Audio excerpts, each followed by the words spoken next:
game behind him. Half a game. When the trade went down. Oh, okay. When the Braves, honey cut, that was.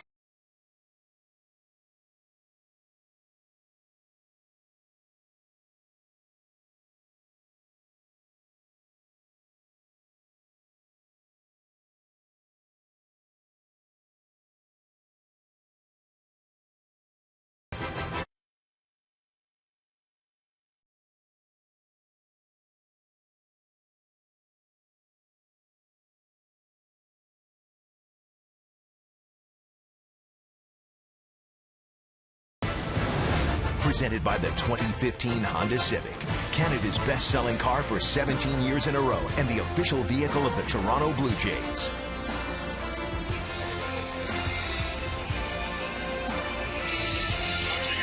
That was a picture of the Rock. Alcatraz, the prison, sits in the middle of San Francisco Bay. We are on the east side of San Francisco Bay at O.Co Coliseum, the third and final game of this three-game series.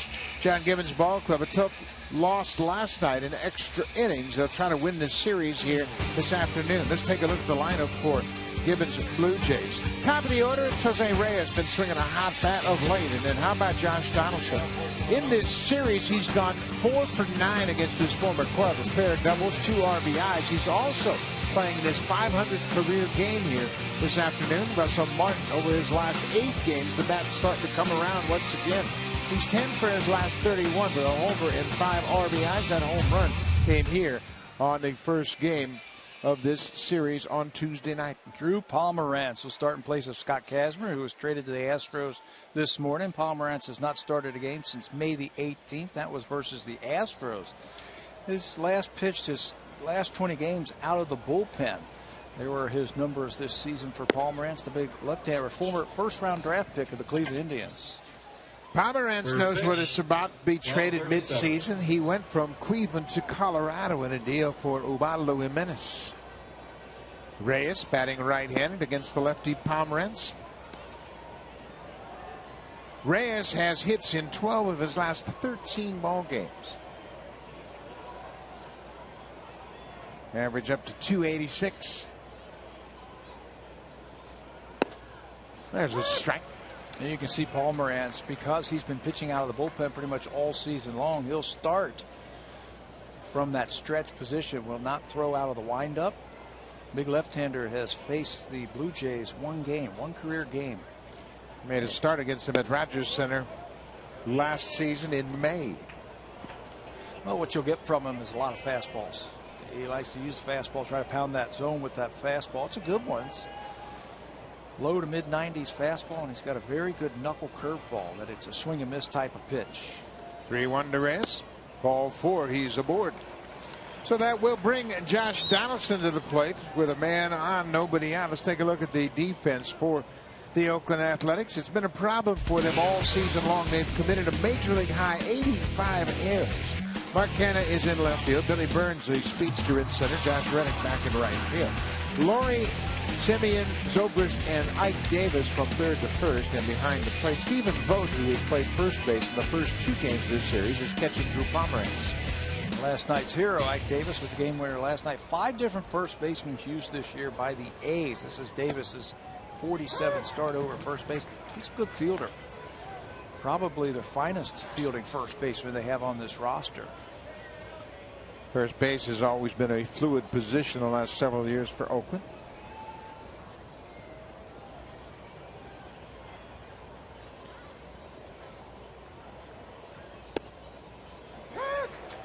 Donaldson surprised. That was called the strike. You can see him looking around at Marvin Hudson. Said, "Are you kidding me?"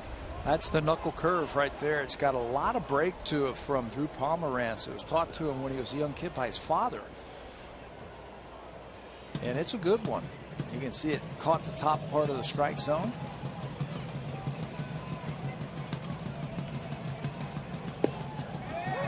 Marvin Hudson calls out Donaldson. That might be a result of that previous pitch.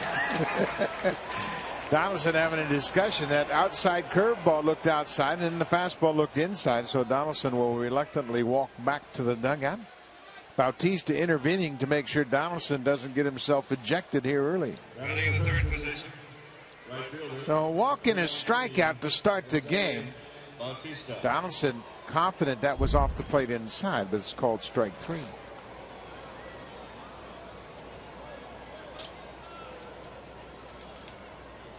Jose Bautista. There's Reyes on the move. He is in there with the head first slide. Beats the throw from Stephen Vogt. Jose went on first movement from Pomeranz. He has an exaggerated leg kick, high leg kick. You see it right there. Jose takes off. Vogt has only thrown out 26% of the runners this season. Jose takes off, and he's going to make it with his 15th stolen bases this season. Reyes has only been caught twice. Bautista with a good rip. Jose's really been swinging the bat well of late. 20 home runs, 6 straight seasons for Bautista.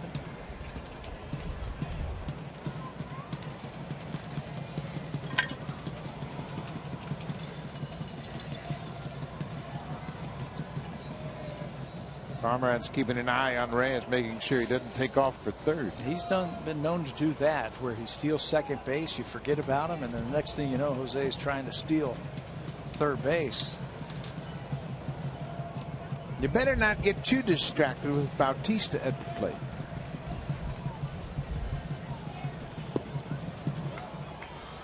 Breaking ball misses downstairs. Take a look at the RBI leaders in the American League. Bautista is tied with Morales and Teixeira. They all have 65 at top of the American League. And right behind them is Josh Donaldson. Josh comes into this game with 64 RBIs. What a tandem, Donaldson and Bautista. And throw in Encarnacion with 55 ribbies right behind Bautista. The most potent trio for sure the Blue Jays have had for quite a while. Donaldson 22 homers, 64 ribbies. Bautista 20 home runs, 65 ribbies, and Encarnacion has 19 homers and 55.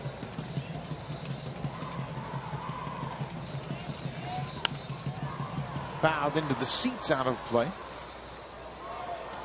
The Blue Jays lost in extra innings last night. They are 48-48, 5.5 games back of the front-running New York Yankees. And the numbers we mentioned with Bautista swinging the hot bat, batting .290 over his last 8 games.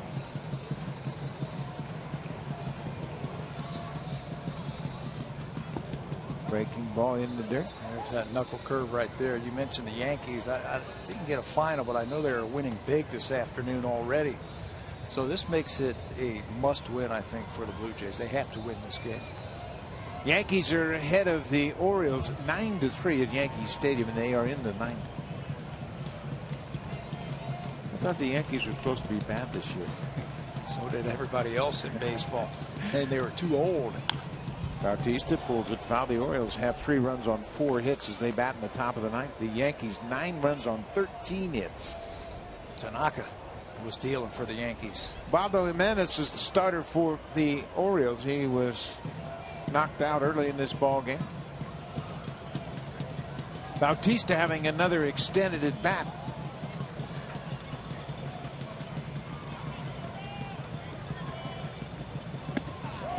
Goes after that high pitch. You can see on the pitch tracker, it was upstairs, and Pomeranz strikes out Bautista. They've been anxious right there. Pomeranz goes to the slide step and then heats up that fastball upstairs. Bautista comes up empty. Watch this one way up there. It just looks so inviting and so tempting to go ahead and swing at, but you can't do a whole lot with that pitch. Blue Jays were 2 for 10 last night with runners in scoring position. They stranded 11 and lost 4-3. Slow breaking ball is outside. Edwin Encarnacion. In last night's game, Edwin was 1 for 5. Boy, it looked like the Blue Jays were going to bust it wide open in the ninth. They had so many different chances throughout that game against Sonny Gray and then Tyler Clippard. As Encarnacion swings through that one, he was also robbed of a hit when he sent a ball off of the ankle of Gray. Brett Lowry made a great play to throw him out. He had a chance in that 9th inning versus Tyler Clipper also with the bases loaded and 1 out, ended up striking out.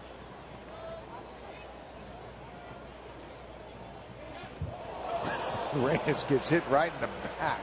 Pomerantz turned around and saw there was no play and then just decided to throw it anyway. Zobrist wasn't even near the bag, and Reyes takes one in the ribs. It's an inside move by the pitcher Pomerantz. Watch the inside move, and there's really nobody there except Reyes, who catches it with his back. Takes his eye off the baseball, and it drills him right in the backside. Ball on the strike, 2 outs. Blue Jays trying to score early against the A's. Upstairs.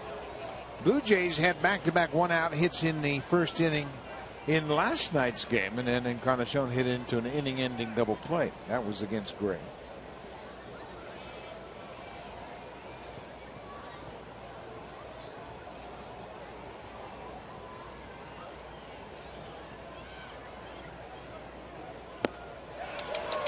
That's an inviting pitch, and that's the pitch Bautista struck out on. That high fastball. It looks very hittable, but it's tough to get on top of. Yeah, and that's where he likes to throw that fastball. He'll challenge you with that high heater.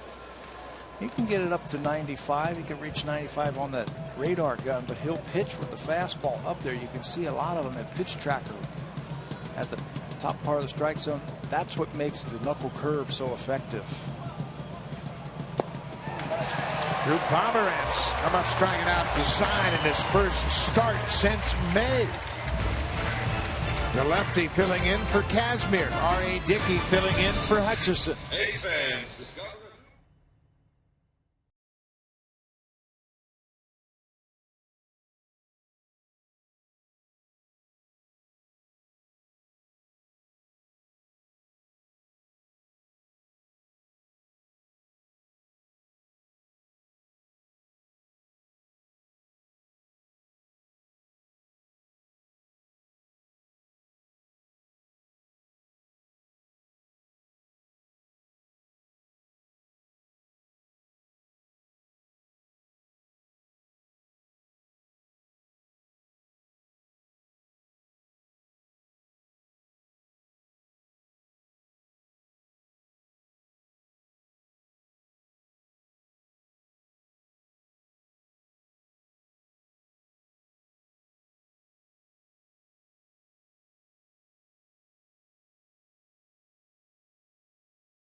Was ejected in the 5th inning of last night's game by the home plate umpire Hunter Wendelstedt. This is the rubber game of this 3-game series. Blue Jays trying to win this series, and the Oakland A's doing the same. Let's take a look at the lineup for the A's. Billy Barron's top of the order. He's a switch hitter, riding a 5-game hit streak. He leads the American League rookies with a .307 batting average. He is 8 for his last 22. Ben Zobrist against Dickey has hit him well. And what Zobrist does is interesting because he's a switch hitter. Sometimes he'll hit right-handed against him. Sometimes he'll hit left-handed. Just a matter of how he feels on a particular day. Should be interesting as we watch that. R.A. Dickey will get the start this afternoon. He is on his regular work day. Last worked on Saturday in that game against the Rays. Pitched very effectively. 6 innings, 4 hits, just 1 earned run. A no decision in that game. Blue Jays lost 3-2.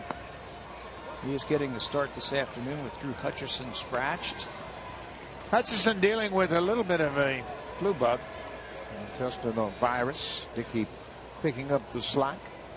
The Blue Jays used 5 relievers in the game last night in relief of Felix Dubron, who was knocked out in the 5th.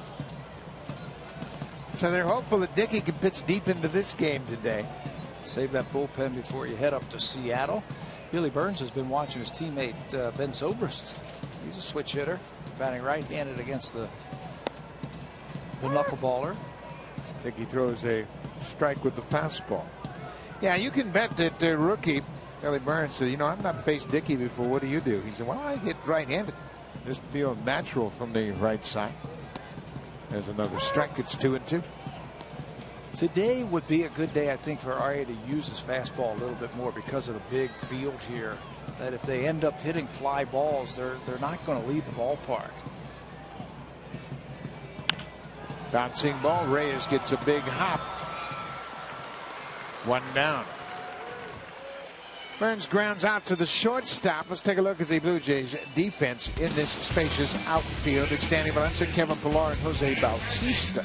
On the infield, both Donaldson and Reyes committed errors in last night's game. They made a couple of low throws. Devin Travis and Edwin Encarnacion gets the start at first base. Russell Martin behind the plate for the knuckleballer, R.A. Dickey. And we showed it in the opening. Devin Travis was playing some great second base. He robbed Brett Laurie of a hit and an RBI yesterday. You watch him day in and day out, how he hustles. That last ball, ground ball to the shortstop, I was watching Devin on that play. He went back up the first baseman in case there was a wild throw. He is really impressed this season. You know what's really sad about the state of affairs in baseball today? That is an exception.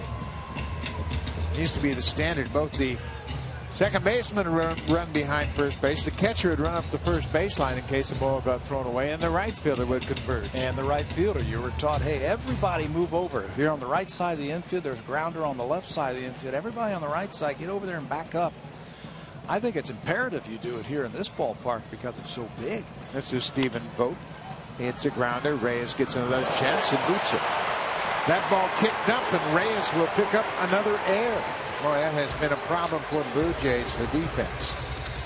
For Reyes, that ball looked like it was going to be a routine play. That'll be his 13th error of the season. He is shading Vogt up the middle. It's off the end of the bat. He's got plenty of time. The last hop was right at him, and he just can't handle it. That is a play that has got to be made at the major league level. It's chest high. He boots it, and the A's get the base runner.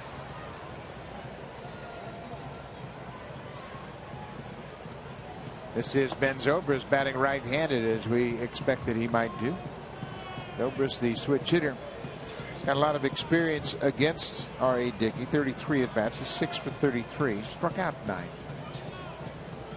Mark Burley is always into the ball game, and he is talking with Brian Goins.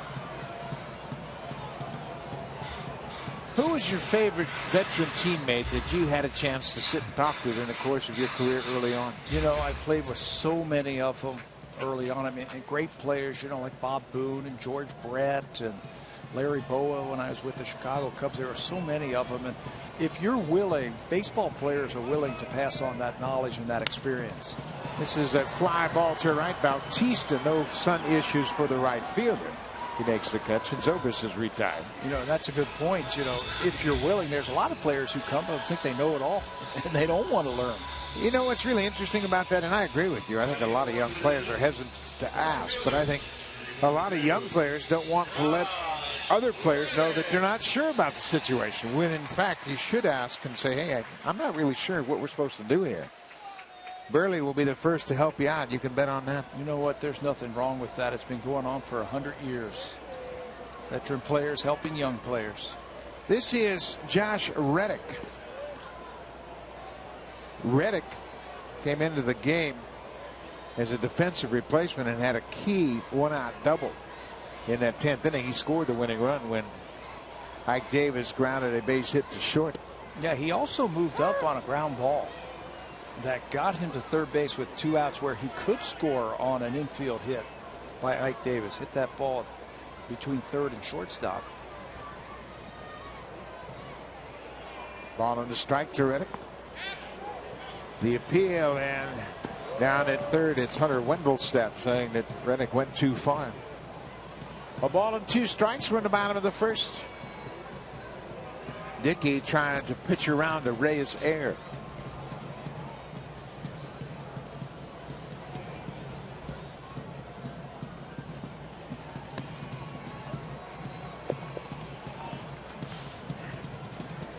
R.A. Dickey was given the heads up yesterday before the start of the game that he may indeed get the nod for start here, with Hutchison under the weather. This is the 20th start of the season for Dickey. He's 3-10. He has pitched very well lately, just hasn't had much run support. Yeah, he hasn't had much luck. He's been facing, it seems like, the aces of the opposition. He has pitched well, but he just doesn't have anything to show for it. There's ball 4 to Reddick. So Reddick draws the 2-out walk and pushes Stephen Vogt to second. And now it'll be Billy Butler, who is batting 5th this afternoon. Billy Butler is 0 for his last 12 against the Blue Jays. And he's had his problems over the years hitting against the Blue Jays. For some reason, they've had his number, and it goes back to his days in Kansas City. Remember that series, that 4-game series in Kansas City a couple of years ago? He was hitting the ball hard, but didn't have anything to show for it. I think he was something like 0 for 20 something in that series. I think a couple of years ago, he was 0 for the season against the Blue Jays. But you know what? He is a good hitter. For some reason, he had a tough run against the Blue Jays in that particular season. For his career, Butler's a .244 hitter. That pales by comparison to his overall career average, but the Blue Jays have always been tough on Billy Butler.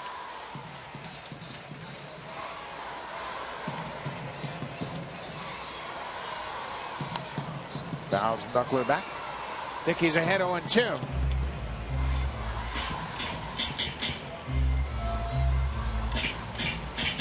Blue Jays won the opener on Tuesday night 7-1. They lost in extra innings last night 4-3.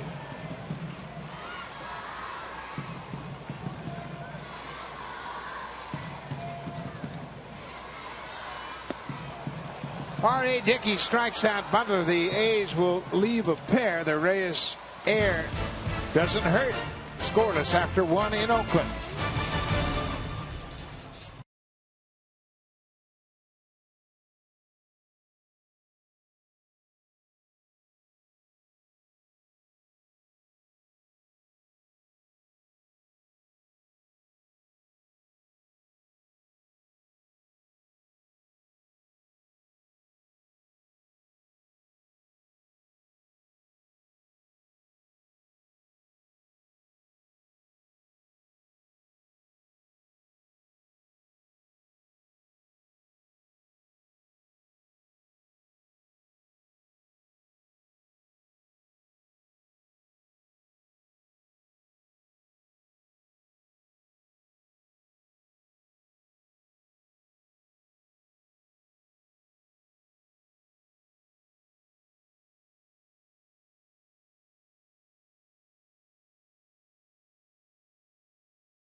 To be facing the Toronto Blue Jays today, but just prior to the game he found out he was traded to the Oakland A's. So the Blue Jays, who had spent all of this morning preparing to face Scott Kazmir, end up finding out, okay, now we've got to change our plans completely and prepare for Pomeranz. I talked to Brooke Jacoby about this today, and I said, how much adjustments have to be made? And he said, well, there's a whole lot. He said, while we do have a notebook on Pomeranz, it's as a reliever. When he's starting, there are a lot of different tendencies. When he throws certain pitches, how deep he will go into counts. Every number is different with him as a starter as opposed to a reliever. So there was a lot of last-minute get-togethers with a lot of the offense to try to figure out what the game plan will be against Pomeranz. And as you saw in that first inning, he had the upper hand, striking out Bautista, Donaldson, and Edwin Encarnacion. Well, Barry, that's a very good point, and certainly in this day and age, hitters are so reliant on the scouting report, the information, and leaning on their hitting coaches. I know when I played, and I wasn't a hitter by your standards by any means, but you didn't have anybody to tell you how to hit. You had notes yourself. You wrote a little notebook and had Drew Pomeranz, he's got a knuckle curveball. Try to hit the fastball. Yeah, before it gets to that knuckle curve. You know what hitters need to do is they need to trust what they see more so than what they read. And I think that's what you're saying. So you sit there and you watch him. And you've seen Pomeranz, and you know what he's a left-hander. He's fastball, curveball. That's what you're going to have to do. Lay off the high fastball because he's going to want you to try and chase it. And it sets up nicely for that big curveball. This is Danny Valencia. He had a heck of a ball game last night. Valencia got the start last night because John Gibbons, figuring that Valencia hadn't played for a while, would put Valencia in against the right-hander Sonny Gray, and then today he would play against Kazmir. Well, he's playing, and he's playing against the left-hander. Valencia hit a home run to deep center field to make it a 3-2 ball game last night. He looked like a genius, didn't he? Putting Valencia in the lineup. Colabello also hit the ball well a couple of times. He didn't have much to show for it. Colabello was robbed of an extra base hit in the 4th inning on a nice play by Jake Smolinski at right.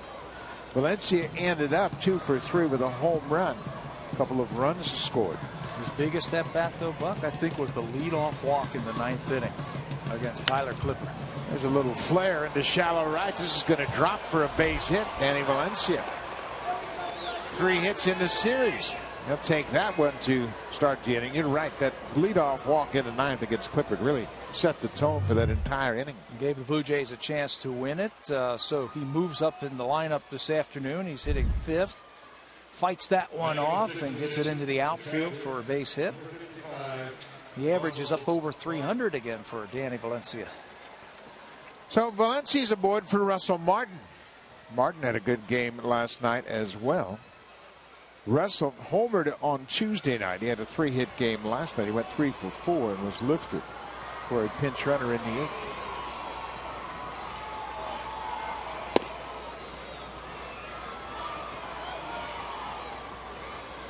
Martin takes the first pitch outside.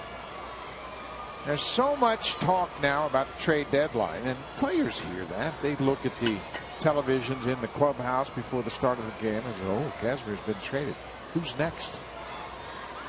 More so now than there was before because of social media. I mean, the players are connected. The fans are connected. All you have to do is send a tweet out there and everybody knows it. Yeah, and it doesn't have to be truthful either. Martin takes it off the plate outside. It's 2-0. Well, the Blue Jays have been connected with everybody lately.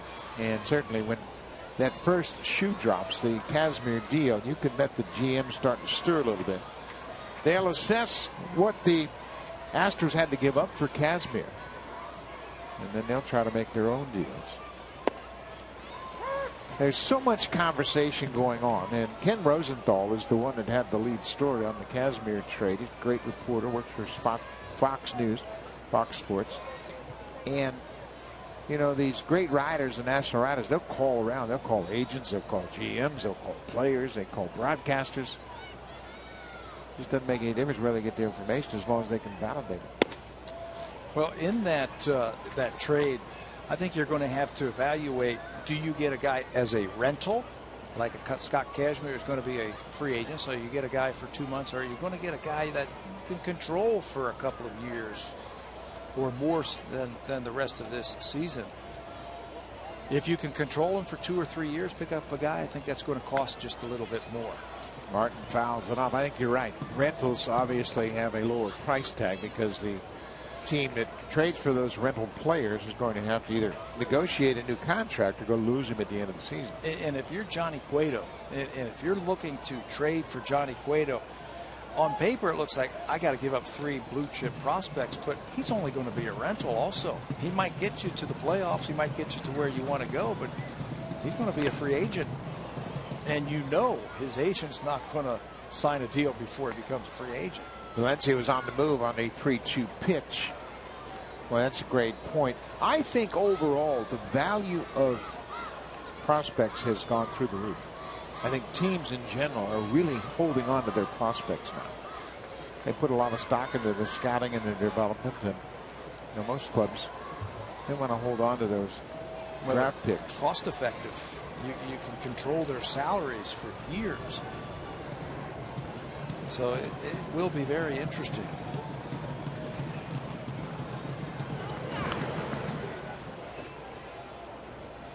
Pomeranz getting this start. We mentioned he has not started since May, and this is just his second career start against the Blue Jays.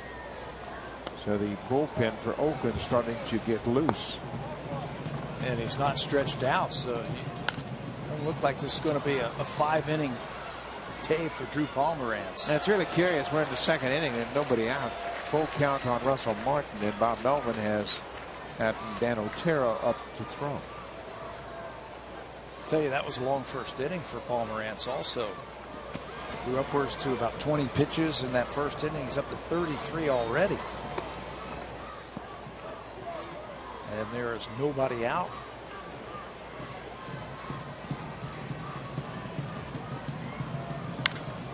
This is a high fly ball deep to right field. Burns is back at the wall. This ball is gone. Russell Martin has done it again. His second home run of the series, a 2-run shot to deep right center.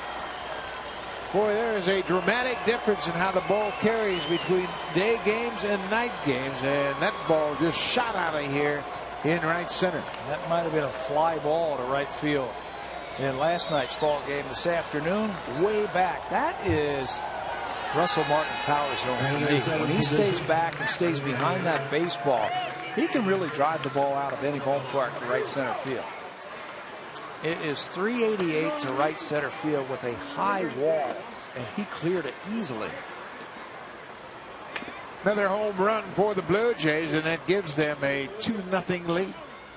Danny Valencia led it off with a single, and Martin clears the bases with the homer. One more time. Watch how he stays back behind this ball and hammers it. There's the high wall. 388, almost 390 to right center field. Opposite field, and he made it with a lot to spare.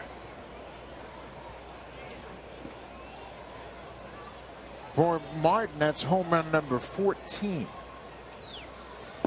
His career high is 21. He hit 21 home runs for the Yankees in 2012. Boy, that bat's coming alive once again for Martin. Boy, he had some good at bats in last night's ball game. Russell with the 3 base hits. He was 6 for 9 against Oakland. Colabello, Chris, is the DH this afternoon. You mentioned he started at first base in last night's game. R.A. Dickey with a 2-0 lead.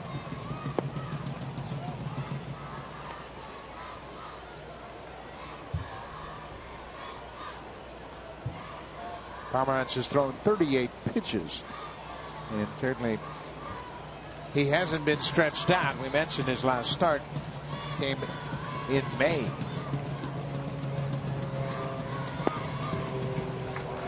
Colabello strikes out. That's the first out of the second inning. That's the 4th strikeout for Pomeranz. Already, every out has been recorded by a strikeout.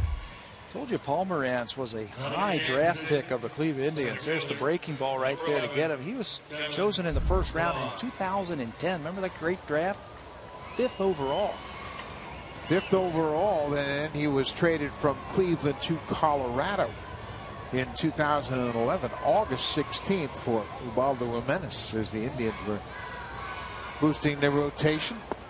That was the Bryce Harper, Manny Machado draft, if I remember, 2010. They were 1-3 that season. Jameson Taillon by the Pirates 2, Christian Colon by the Royals 4th, and then Drew Pomeranz. Evan Pilar with a mighty cut, fouls it straight back to the backstop. It's a big game for the Blue Jays. Obviously, you want to win the series, and I think that's the goal for the Blue Jays from this point to the end of the season. Win the series. You don't have to worry about winning 11, 12 in a row. If you win the series, you should be in pretty good shape. Bending breaking balls in there for a strike. Well, I think they catch a break by not having to face Scott Kazmir. His ERA, his numbers, everything here in this ballpark have been stellar. They catch a break by not having to face him.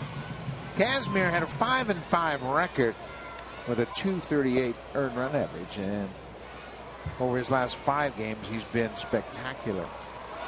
33 and 2/3 innings, he's allowed just 22 hits. But he is no longer with the Athletics. Now he's a Houston Astro.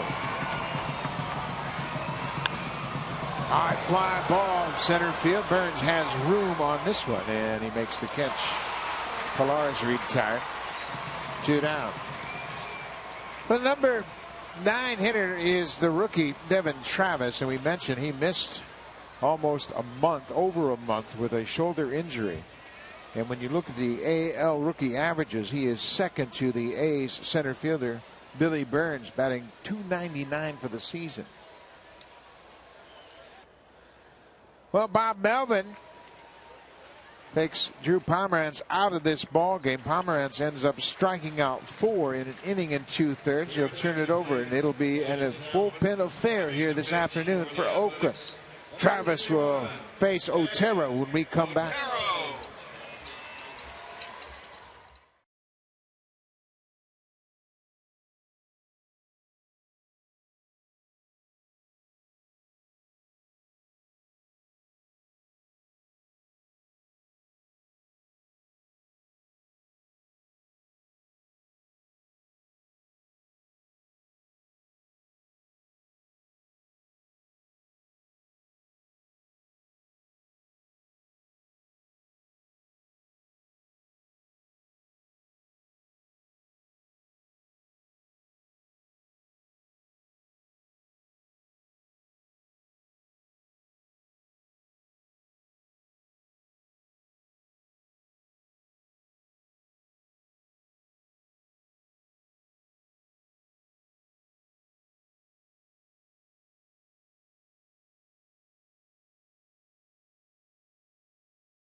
And a third. He was charged with an earned run on 2 hits, walked a batter, and struck out 1.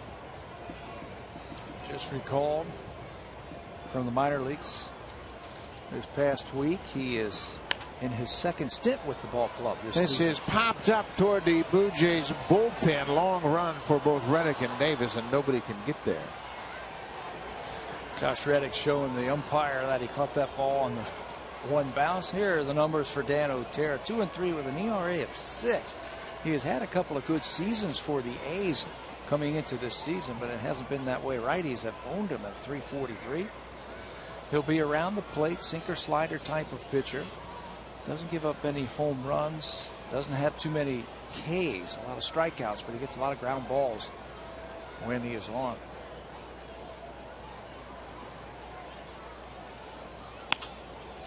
Travis hits it to short. Simeon backhands, throws in time. Otero closes out the top of the second, but the Blue Jays scored 2. Danny Valencia had a leadoff single. Right behind him, Russell Martin goes deep to right center. Martin has 3 home runs here at O.Co Coliseum, 2 in this series.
And the Yankees have a full 6-game lead over the Blue Jays. Baltimore, they've fallen upon hard times. They are 2 games under 500 now.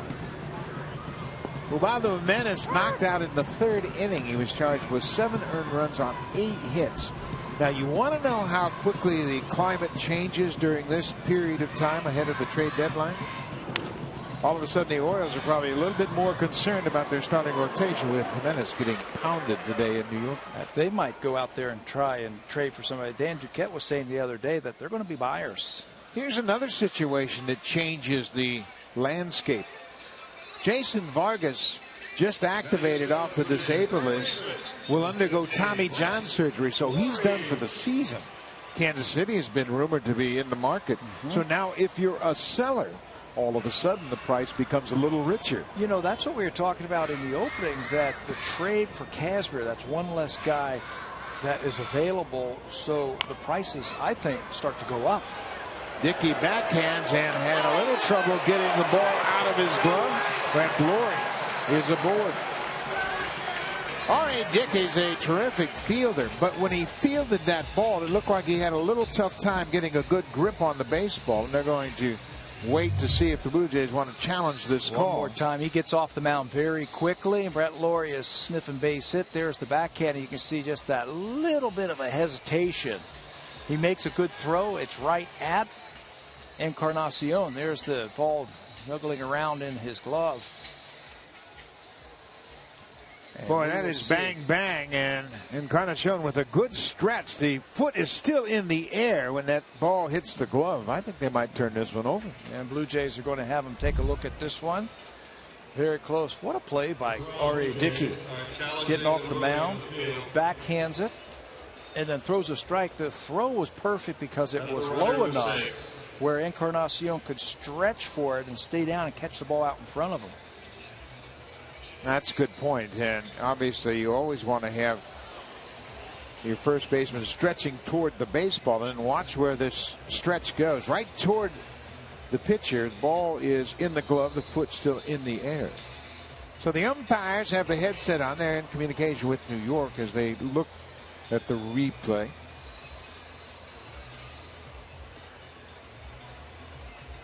Blue Jays obviously challenged the call on the field as Laurie was ruled safe at first, and they call him out. Hunter Wendelstedt is the crew chief, so Laurie will be called out. He loses the infield hit. R.A. Dickey gets the second out of the inning. Well, that's why they put it in right there for plays just like that. You know, from the naked eye, when you saw it for the first time, it looked like Brett Laurie's speed beat that play. But you're able to slow it down and freeze frame it, stop it. And they show that Brett was just a hair late. So Dickey now will work out of the windup with 2 outs. Left fielder is Mark Cannon. He takes his strike. You were right about Dickey using a few more fastballs here. Yeah, we've seen it here now in the second inning. He's using a few more fastballs, and I think you can do that in this ballpark because it's so spacious, it's so big. Big hop for Donaldson at third. Long throw across the diamond in time, and the Blue Jays get the benefit of the challenge. Call on the field was overturned. 3 up, 3 down for Dickey.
Game live or on demand in true HD.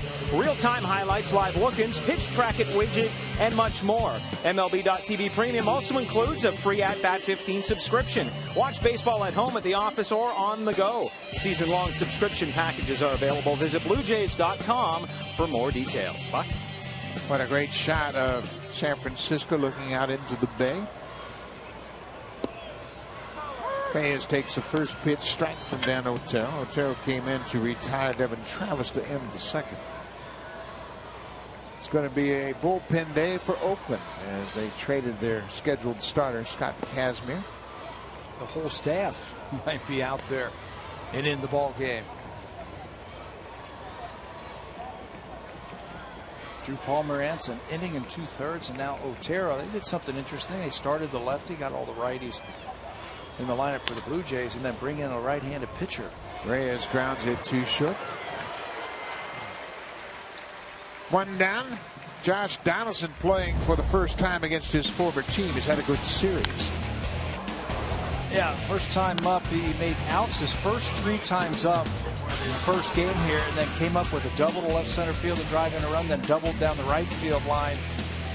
And then in yesterday's ball game, single to center his first time up against Sonny Gray, and then rifles this ball into right field for an RBI hit. I tell you, that feels good when you come back to the park where you had a lot of success, facing your former team, to get some hits and do some damage against your former team. Prove them that they made a mistake.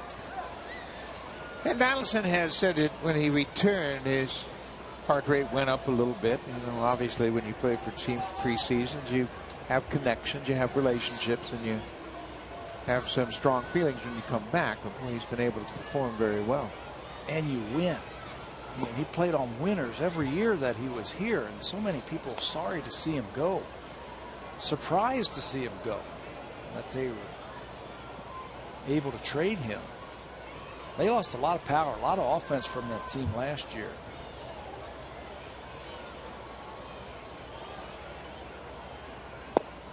Well, that's the MO for Billy Beane, the GM of the Athletics. And Donaldson was a surprise because he's under control. He wasn't making a lot of money, making $4 million this year. But Scott Kazmir was dealt away because he was making a hefty dollar. He had signed a 2-year contract with Oakland.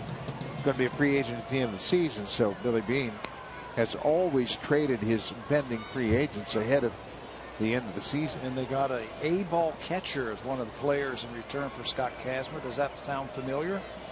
The guy they got a few years ago, Josh Donaldson, was an A-ball catcher, and they got him from the Cubs.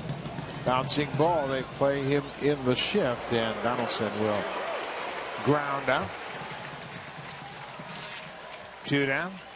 Well, the Oakland A's last year with Donaldson as their third baseman, after 96 games, they were 60-36. And look at the run differential. They were plus 146. They were pitching well, as they're doing again this year. But the offense has really dropped off dramatically for Bob Melvin. I thought that team last year, the Oakland A's, was a little bit different than the previous A's teams that were good and they would make the playoffs because their offense was so good.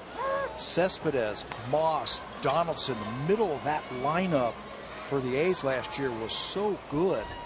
And then all the other parts around them, but the middle of the lineup was very dangerous. All 3 of those guys are gone now. And Josh Donaldson talked about the core of the team, how they built a foundation, and they thought they're going to be together for a while, and you could include Josh Reddick in that core. But then he was dealt away, and then he saw the subsequent dealings of Norris and Moss. Cespedes went mid-season, obviously. But that's the way Oakland has operated over the years. Right. They have done that for what, the last 10, 15 years? Like Tampa Bay. Bautista pulls it foul. But you know, this time of the season, all the GMs get a little bit anxious. When we talk about the injuries, Josh Reddick has been mentioned as a possible trade chip for Oakland. He's making good money, and they just don't have the finances to keep their star players. Bautista hits one hopper to Brett Lord. Easy inning for Dan Otero. He has recorded 4 ground ball outs in an inning and a third.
on Sportsnet for the brand new Tim and Sid show. So far, they've had some fantastic guests, some great analysis, some fan favorite classics, and some must-see bits. Catch them weeknights right here on Sportsnet Connect, online 24/7 at Tim and Sid. And this afternoon, I am sure they'll be all over the Maple Leafs hiring of new GM Lou Lamoriello, and wasn't that a surprise?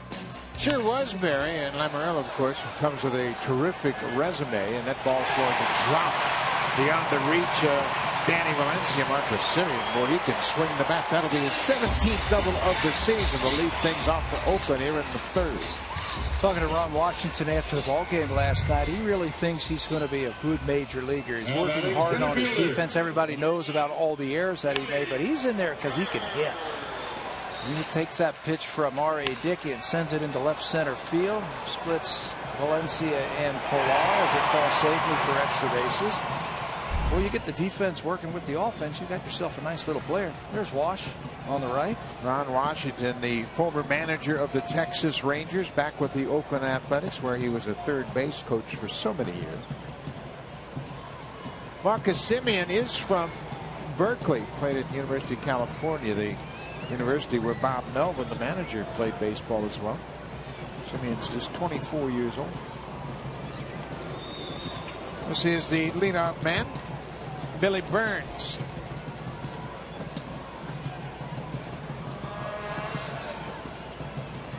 We've got a mini 5-game hit streak.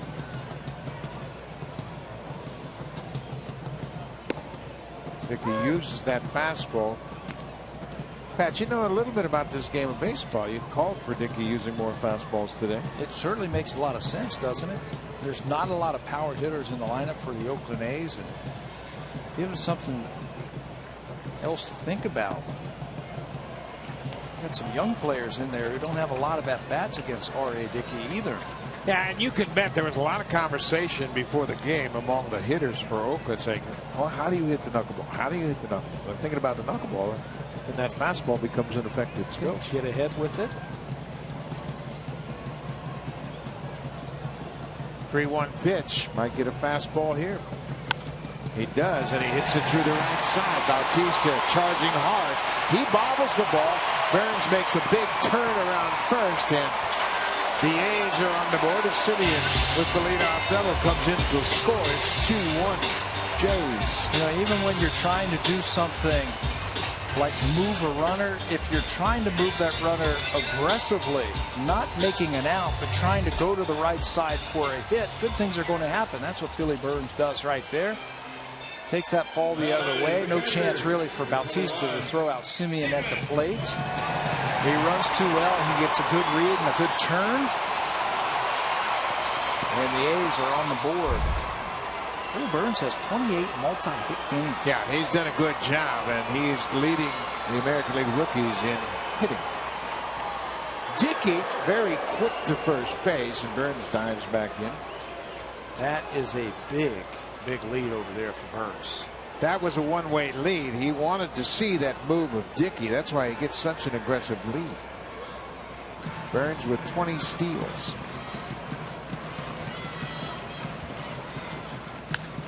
Vogt pulls it foul.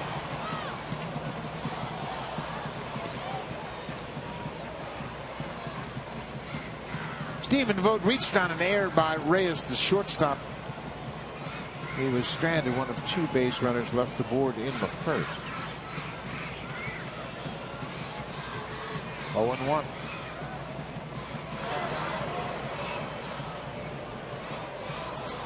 Burns has 20 steals. He's been caught just 4 times.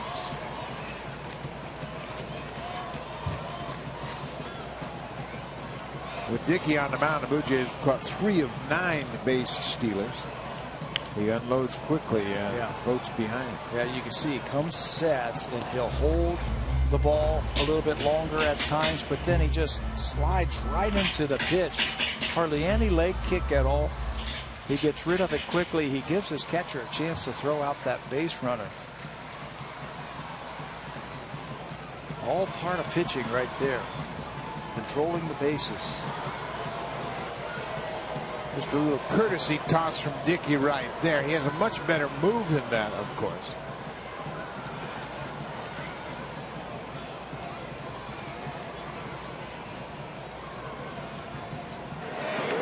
little bit better move there. One more time. Go ahead and throw 3 in a row over there and see how the rookie reacts. Yeah, give him your A move right now. Up the middle. That's going to get through for a base hit. Burns is around second. He'll go to third.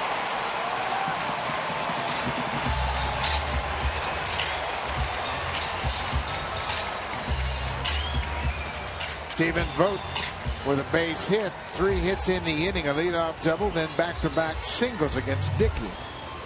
You know, that's what the A's do offensively. They pack and they shoot and they work the count. They don't hit a lot of home runs. Dickey almost came up with that ball back through the middle. It just misses it, and A's are in business. Very difficult in my mind to play an exaggerated shift with Dickey on the mound. He's throwing the knuckleball. You don't know where it's going to go. Dickey doesn't know where it's going to go.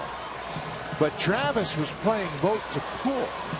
I think Vogt's just trying to put the bat on the ball. And there's no way that you can predict where Dickey's going to throw that knuckleball. So it's very difficult to shift with Dickey on the mound. Zobrist pops it in the air into shallow right. Bautista coming in. He'll make the catch. And Burns buffs down the line, but Bautista gets it back in quickly as Zobrist retired. Oh, that was a huge at-bat right there for the Blue Jays. I know it's only the 3rd inning, but you needed an out where the runners didn't move up. Good hitter in Ben Zobrist. Short fly ball to right field. Holds that runner at 3rd.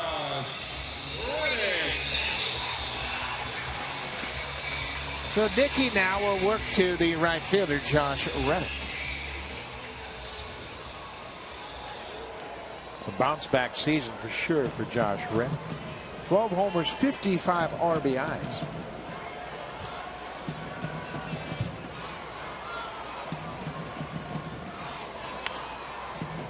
He fouls the first pitch back. I think he's been hurt the last couple of seasons. He had the wrist problems. If you remember, in 2012, he hit 32 home runs and had 85 RBIs, 11 stolen bases, and then had that wrist injury. 13 of 14 of power. It just zapped his power. He had 24 home runs combined over the last 2 seasons after that 32 home run year. He's hit 12 home runs in each of the last 3 seasons, including this season, and he's got another 1/3 of the season to go at least. Ball and a strike, 1 out. Blue Jays would love to get a ground ball double play. Not this time. This is down the left side. That's going to slice. Foul. That's where Reddick hit his double in the 10th. Went the opposite way against Roberto Osuna. He scored the winning run on the infield hit by Ike Davis. Reddick is in his 4th season here in Oakland. He's been a good player for them. You mentioned that great home run season. He also won a Gold Glove in 2012.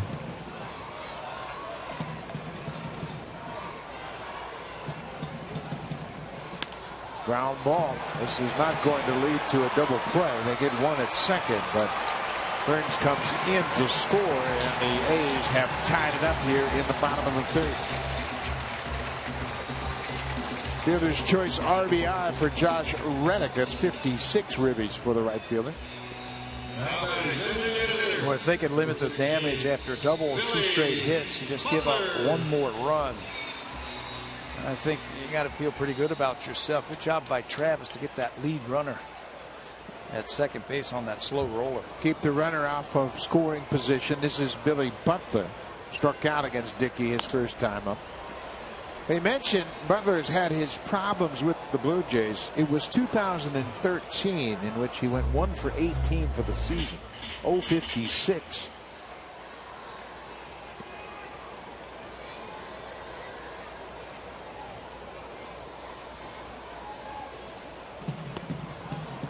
That ball gets away from Martin, but not far enough for Reddick to advance.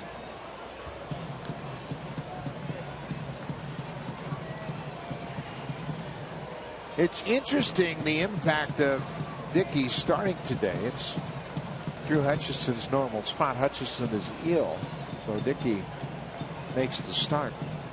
Had it been Hutchison, it probably would have been Navarro catching. And Russell Martin would have hit the 2-run home run. Yeah. Think about that. He would have gotten the day off. Maybe he would have DH'd. Not sure.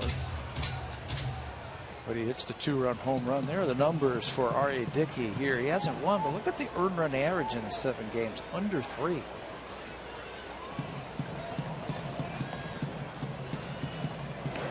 The Blue Jays starters since the All-Star break have really pitched well.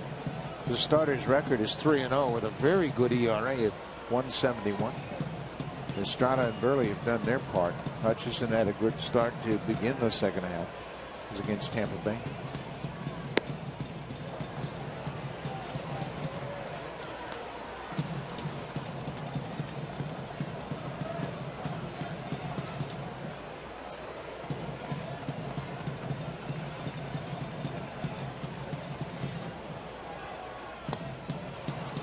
Butler strikes out for a second time this afternoon. The only 2 strikeouts Dickey has picked up, but the A's tied it up. 2 runs will go to the 4th. It's a 2-2 game.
Presented by the 2015 Honda Civic, Canada's best-selling car for 17 years in a row and the official vehicle of the Toronto Blue Jays.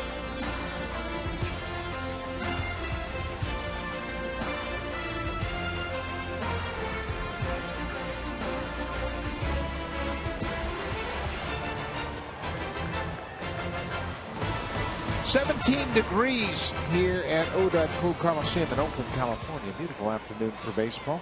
Very comfortable. A slight breeze blowing from right to left. Dan Otero in relief of the starter Drew Pomeranz. Otero is working in his second full inning. Game on with 2 outs in the second. Retired the side in order in the third. 4 up, 4 down for Otero. All ground ball outs. Yeah, that's what he does. When he is on, he'll get his share of ground ball outs. Pretty good slider. Not overpowering. Fly ball. Burns has room in center. 1 down. Well, if you're just joining us, the big news today out of Oakland was the A's have traded Scott Kazmir to his hometown Astros. You see his numbers for the season, and he was going to be a tough opponent for the Blue Jays this afternoon. Houston was in talks for Jeff Samardzija, but they felt like Kazmir was a better fit for him. They gave up a couple of A-ball players to get Kazmir, so he'll fit in with Dallas Keuchel, Colin McHugh in that lineup. Lance McCullers is starting today for Houston. But the real icing on the cake for Scott Kazmir is he grew up in Houston. He was an Astros fan. He was a big fan of the Killer Bees, Berkman, Bagwell, and Biggio. And as a high school player, Scott Kazmir got a chance to sit down and talk to Billy Wagner, the closer for the Astros. Hey, smaller statured left-hander that threw hard like Kazmir. He said that was a real thrill as Wagner took the time to explain what pro baseball was about to bring to Scott Kazmir's life. Danny Valencia gets sawed off. Simeon on the run, throws him out. Well, it's interesting, and you talk about all the factors that become involved in trade discussions, and a lot of it has to do with the Astros and the fact that they have fallen out of first place to start of play today.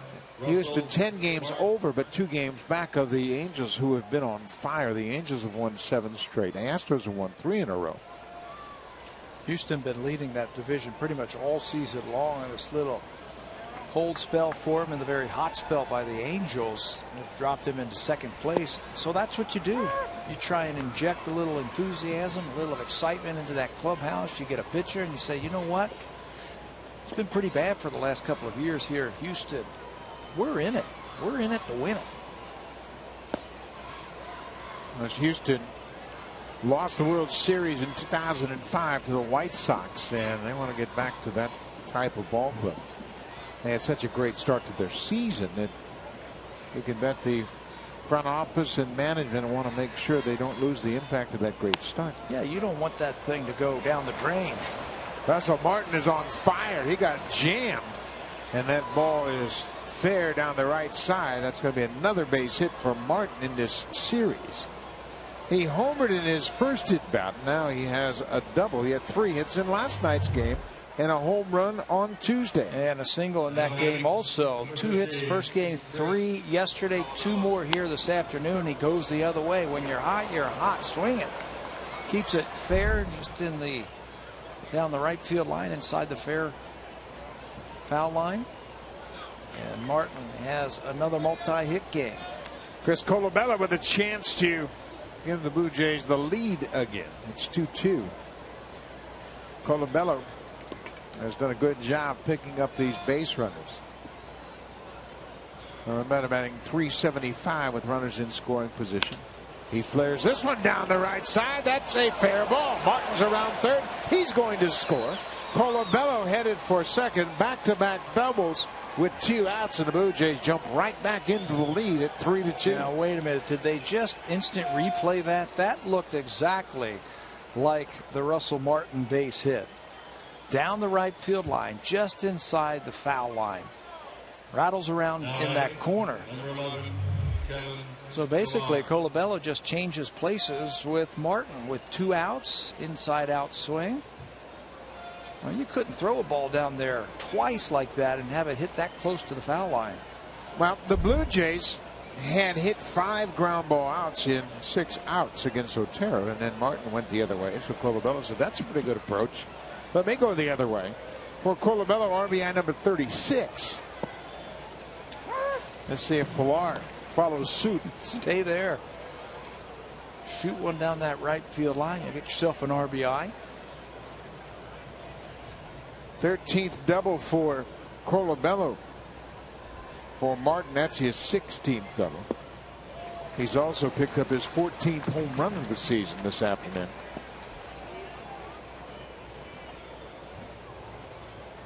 Or the doubles. The Blue Jays can rack up some doubles, can't they? Yeah, we talk about all those big numbers offensively, how the runs scored and the home runs. They can hit some doubles. Pilar caught looking at strike 3. The Blue Jays, with back-to-back 2-out doubles against Dan Otero, have taken a 3-2 lead for Dickey.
And then Chris Colabello, and they went back-to-back with doubles, and they're almost identical. They look like they're a replay. Check it out. Same type of swing, inside-out swing. Look where both of them land. Right on the foul line, down the right field line. Stay hot. Martin's had a big series. 7 hits in the series. Colabello picks up the RBI with his double. Josh Reddick had to be thinking, wasn't I just over here? This is Ike Davis. Davis playing at first base today. Bouncing ball. Travis was out on the outfield grass. He comes in to throw out the first baseman. Davis has grounded out twice. Tell you, the sun has just come out, Buck, and it gets pretty nasty here. When the sun comes out in this ballpark, there's a lot of glare. We've seen a lot of players in the field lose the ball up in the sun.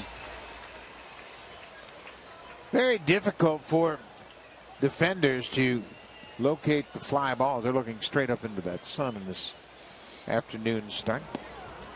Brett Laurie was thrown out by R.A. Dickey on a little chopper to the third base side of the mound, but it took a video review to retire Laurie. This is a high deep drive, but Pilar's got room. He breaks it down on the warning track. Laurie is 0 for 2.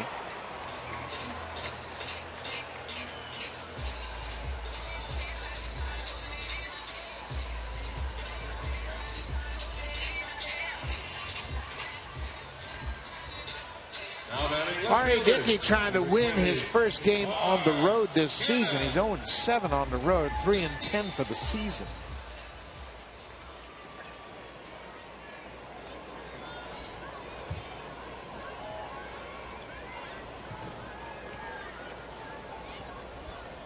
Marcana grounded out to third base in his only at bat. Dickey has 2 strikeouts. Billy Butler going down on the strikes both of his at bats.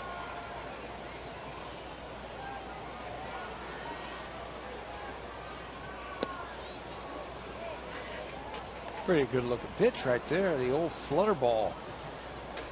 Looked like he sped up his windup a little bit and then floated the ball in there at 66 miles per hour. Thought he had him.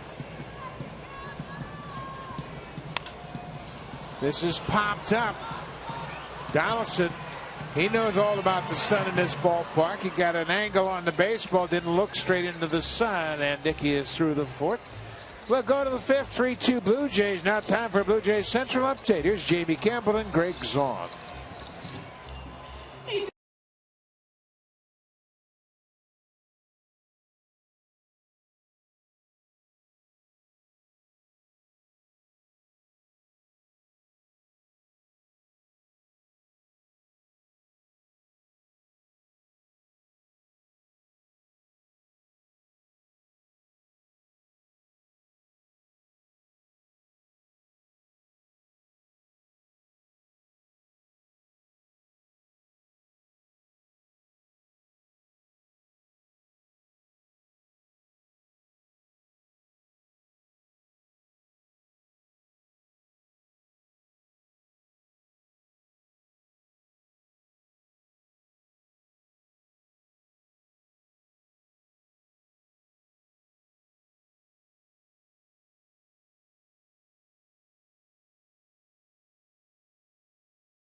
Weekend, head over to Scott Rogers Center as the Blue Jays welcome mat is out. It's part of our long weekend in the city. Be the first 20,000 fans to arrive, and you'll receive a Blue Jays welcome mat. It's the Blue Jays and the Royals 107 start. Go to BlueJays.com for tickets. Bye. Well, not only do you get a chance to get one of those beautiful Blue Jays doormats, you also get to see the front-running Kansas City Royals.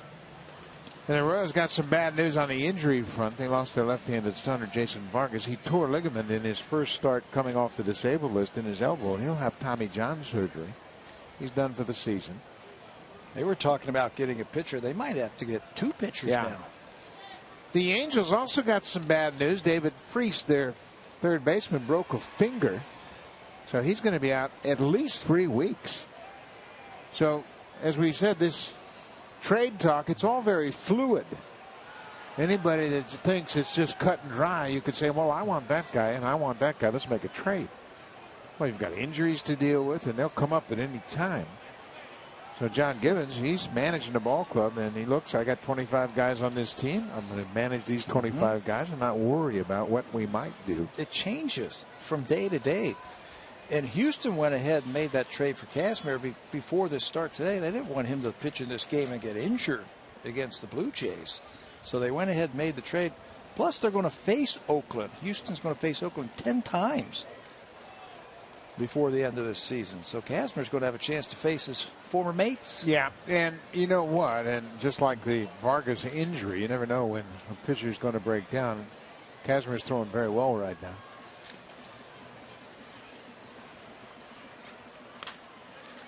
Foul ball off the bat of Devin Travis.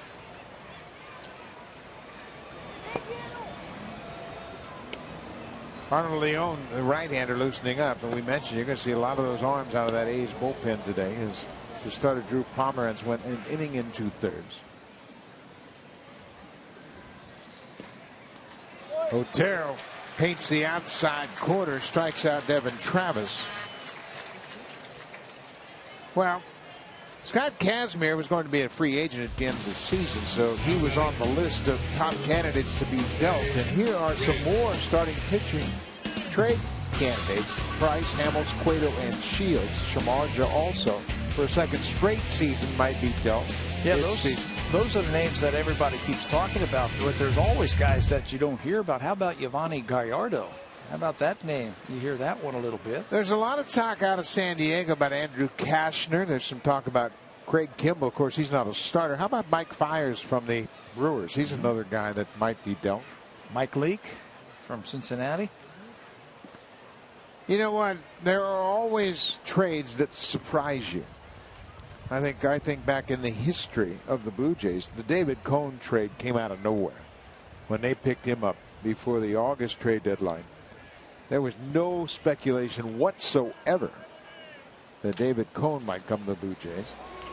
And a ground ball to Simeon. Boy, he doesn't look like a shortstop that is committing 28 errors in this series. He is working hard. He is working hard and making all the plays right now. He hasn't booted one in this series. He's going to be okay. That David Cone trade, that's right on. Nobody heard that. And if you were the Blue Jays back then and we were there, pitching was the last thing I was thinking about the Blue Jays were going to pick up, because that was a strong point. Yeah, they had a real deep pitching staff, but Pat Gillick, he never sits back and he's never satisfied, and he had a chance to add a real class pitcher like David Cone, and he jumped at it. Won the World Series. Yeah. You know, it was Cone in Game 2 of the World Series that won that game and got the big base hit. Well, the reason the Blue Jays were able to pull off so many of those trades like that is because they had a great farm system. They could afford to give up key players in those trades, key prospects, and they were deep. Had them stacked up all over the place. Backups for backups. They had a backup. Ryan Thompson win that trade, and a guy who might end up in the Hall of Fame, Jeff Kent. Yeah, Jeff Kent went. There were so many good players in the Blue Jays organization at that time, and because they were so deep, other organizations would scour the Blue Jays minor league systems and scout those young players. The year before, it was Mark Whitten and Glenn Allen Hill to Cleveland for Tom Candiotti, helped the Blue Jays get into the playoffs. They were able to trade those multi-talented outfielders in Whitten and Glenn Allen Hill because they had Derek Bell right behind them. Yeah, they were deep. Infielders, pitchers. How about the young pitchers that all came up at that time? Stottlemyre, Wells, Hinkton. They had them loaded. Timlin. Donaldson fouls it into the seats. 2 outs. We're in the top of the 5th. The Blue Jays have a 3-2 lead. Russ Donaldson's had a very successful return to Oakland.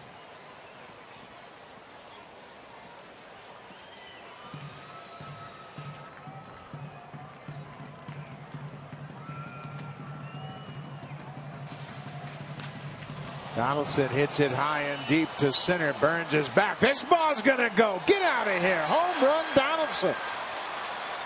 Home run number 23. Almost the carbon copy of Russell Martin's home run. That ball is carrying to right field. The last 4 hits for the Blue Jays, all extra base hits, all of them to right field. Pitch that is up. Josh Donaldson back home at the O.co Coliseum.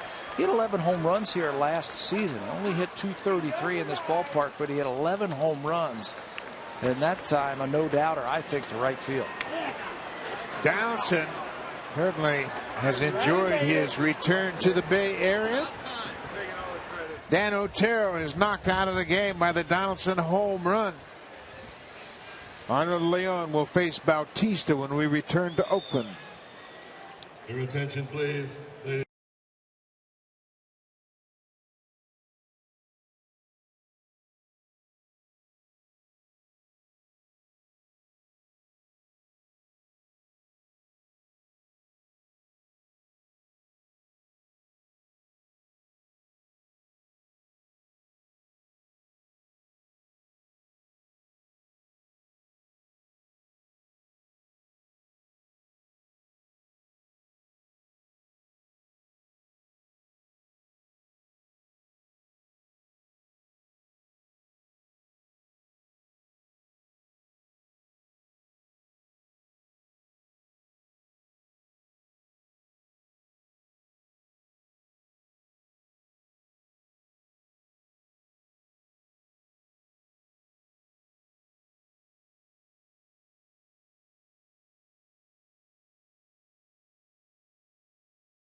A 2-out home run.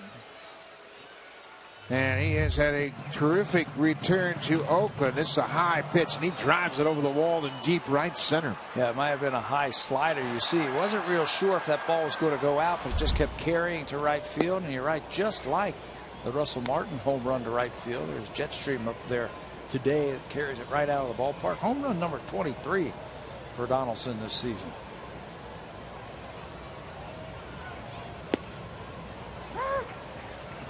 The last 4 hits by the Blue Jays have all been extra base hits, and they have all gone to right field. 388, see you, with room to spare. Bautista pops it straight back over the screen. Arnold Leon making his 7th appearance of the season. He was added to this roster after the Kazmir move.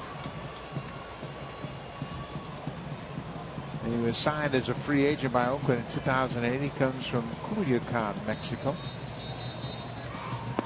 Good curveball. Bautista strikes out. The inning is over. But the Blue Jays have broken out the big bats. 2 more home runs today. Josh Donaldson with his 23rd of the season. It goes over the wall in deep right center. RBI number 65. That ties him atop the American League.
It's MLB Live Tracker. Get play-by-play updates, batter zone hit charts, and real-time win percentage. MLB Live Tracker is easy to get. You just click any game, matchup on sportsnet.ca/MLB Live Tracker. It's also available through the Sportsnet app. A great way to follow a great game. Buck? It certainly is a great way to follow a great game and all the others that you might not be able to watch or attend in person. This is Marcus Semien. He doubled and scored the first A's run this afternoon. Part of a 2-run third inning against Dickey.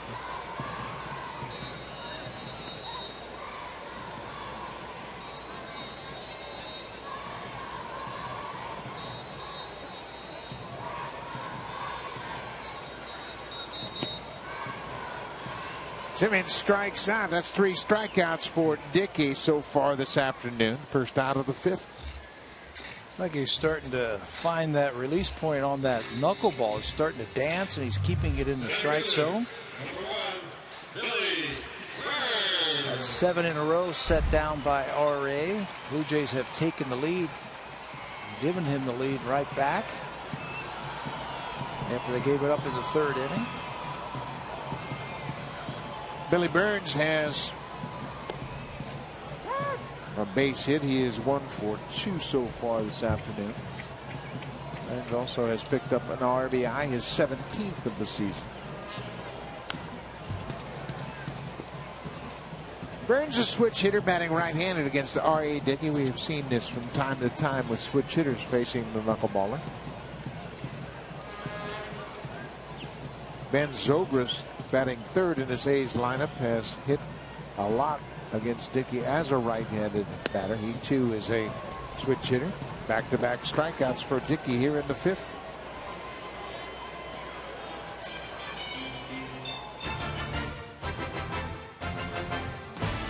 The 2015 Honda Civic is Canada's best-selling car for 17 years in a row and the official vehicle of the Toronto Blue Jays.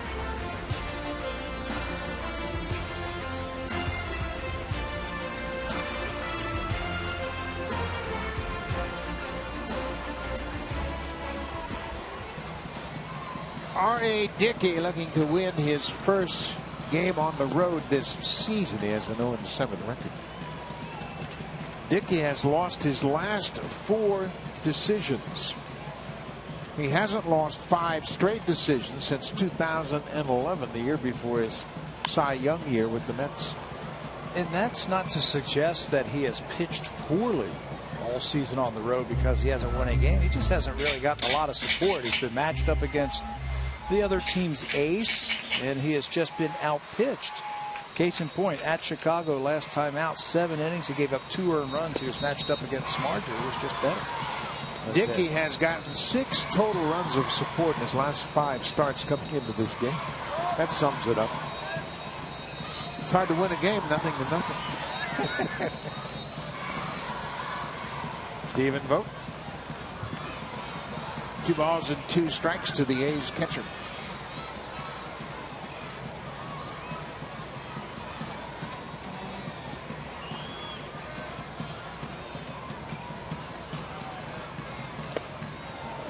Nice inning for R.A. Dickey. He strikes out the side.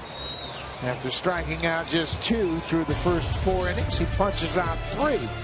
Stephen Vogt chases the high knuckler to end the 5th. Hey, man.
Our Summer Friday Fan Festival presented by Bacardi. It's the Blue Jays and the Royals at 7:07 p.m.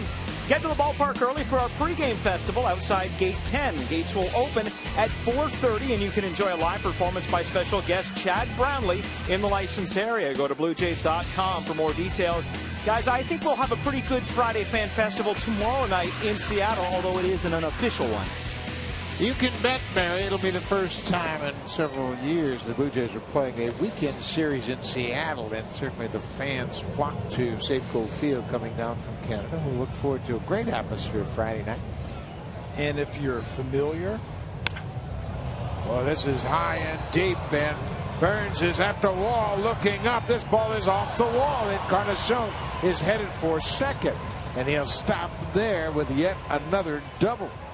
just missed a home run. I was saying, if you're familiar with that place, Safeco Field, you're going to see the king in his court tomorrow. Should be a lot of fun. A lot of Blue Jay fans. Edwin Encarnacion's having a lot of fun taking this pitch deep to left field. Ball's not carrying to left like it's carrying to right field. I thought he got enough of this one, but he hits it high off of the wall, and then 388 to left center field. It goes for extra bases for the Blue Jays. That is 5 straight extra base hits by the Jays.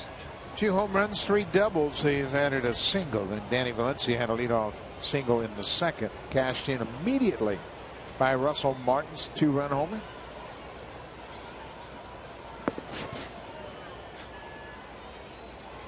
Valencia, boy, what a good at bat. Danny Valencia is really playing well.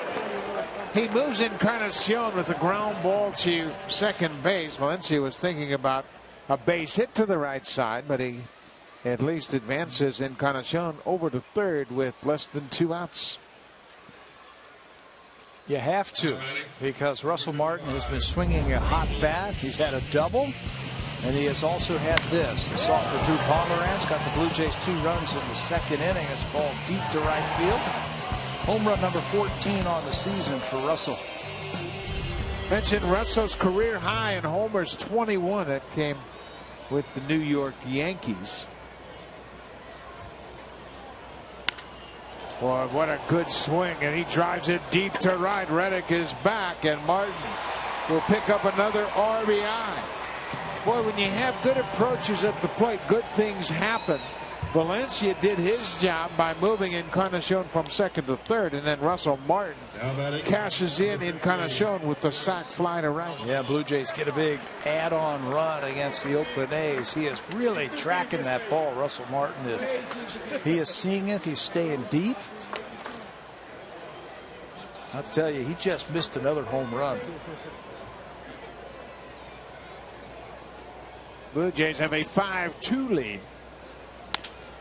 Colabello goes up the middle. It's past Simeon into center. Chris Colabello has his second hit of the afternoon. Boy, the fortunes for the Blue Jays changed dramatically about 9:30 this morning when Scott Kazmir was dealt to Houston.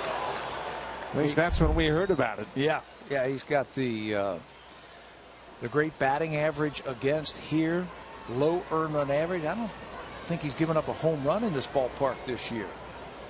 And Scott Kazmir, see you later. He's on his way to Houston. The Blue Jays are pounding the A's bullpen this afternoon. Kevin Pillar was called out on strikes in the 4th inning by Marvin Hudson, the home plate umpire. And then Hudson and Pillar had a short conversation about the strike zone. Pillar wasn't pleased with it at all.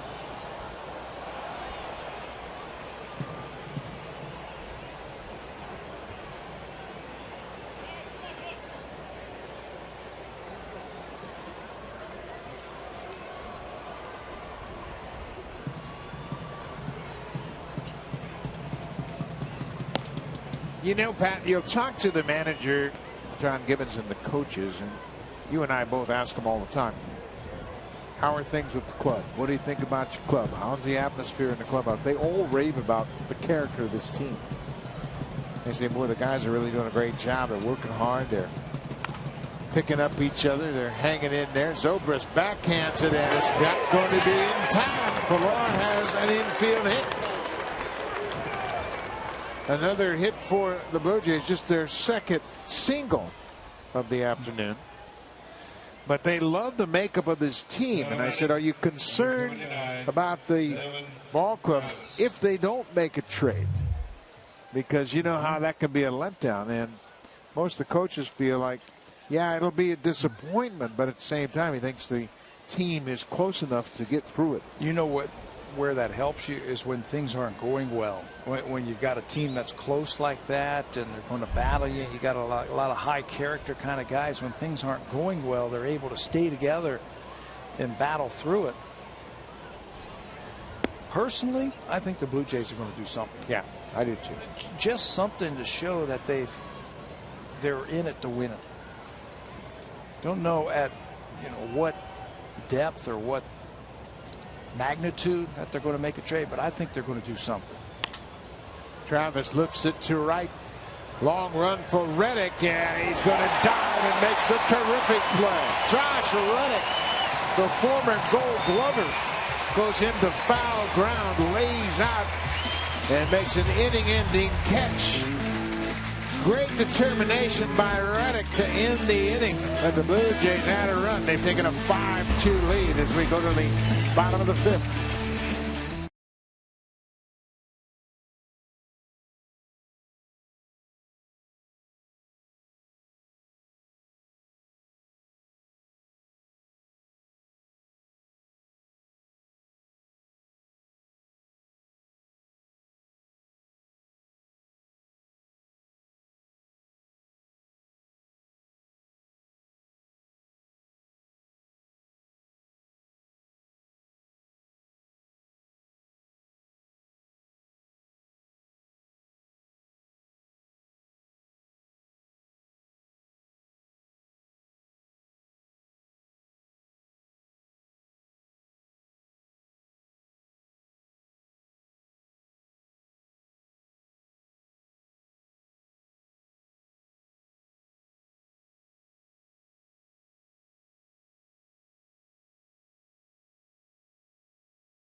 So we talk about the pitchers that might be done. How about the position players that may be on the block? Ben Zobrist is a free agent at the end of this year, and he's a very attractive player for a lot of teams. There are a lot of teams that are suffering injuries also who could be interested in Ben Zobrist. How about the Pittsburgh Pirates? They just lost Jordy Mercer. They lost Jordy Mercer and Josh Harrison. They're both injured, a couple of infielders. And he's a good player. He's a major leaguer. He has had experience in the playoffs. Can play multiple positions. The Cubs, I hear, might be interested, and that would be Joe Maddon being reunited with Ben Zobrist. Well, and Joe Maddon's been linked to David Price as well. They were all together with Tampa Bay. So there are a lot of possibilities coming up. There's a conversation going on between the Pirates and the Brewers about the possibility of a Ramos Ramirez being dealt to Pittsburgh. That makes a lot of sense. Didn't the Ramos start there? Yeah. With Pittsburgh? Yeah, that would be an interesting move. That would be the ultimate rental, right? Isn't it Ramirez retiring after this season? He sure is. Reyes at short, fires, makes a nice play to gun down Zobrist. First out of the bottom of the sixth. Good play by Reyes. He's always got that good arm when he gets to the ball to fire across the diamond. You need a good arm. Comes in, takes the ball on the in-between hop, and then fires across the diamond to get Zobrist. That might have been an instance right there where Zobrist might have thought about hitting left-handed. He's a switch hitter. Coming out of that right-handed batter's box a little bit further run up the first base line. May have made a difference. Josh Reddick in the cleanup spot this afternoon. Reddick has walked in, picked up an RBI on a fielder's choice. Reddick tied the score in the third with that RBI. Made it 2-2. Blue Jays have since added single runs in the 4th, 5th, and 6th. The Blue Jays, of course, being linked to a lot of trade rumors. And you mentioned that they're looking for starters. There's some talk about the Blue Jays and Cleveland having discussions that may involve Carlos Carrasco. That's interesting. Reading that one there, that would cost you a lot. He's a young, controllable player, isn't he? He is controllable. Reddick shoots it into left. That'll drop in front of Valencia. Reddick is aboard for a 3rd straight time this afternoon. That's his first hit. And that stops a streak of 10 straight batters retired by R.A. Dickey. An inside-out swing by Reddick. Drops it in front of Valencia in left field. It's their first hit since the 3rd inning. Billy Butler has struck out twice against Dickey. He's having all sorts of problem with that knuckleball. You know, you mentioned the numbers earlier about Billy Butler against the Blue Jays. He came into this season a career .295 hitter in 7 big league seasons. .295. But against the Blue Jays, he has had all kind of problems. We mentioned his 1 for 18 in 2013. And I did a little more investigating. You combine 2012 with 2013, he was 2 for 46 against the Blue Jays. And you see he's 0 for 10 so far.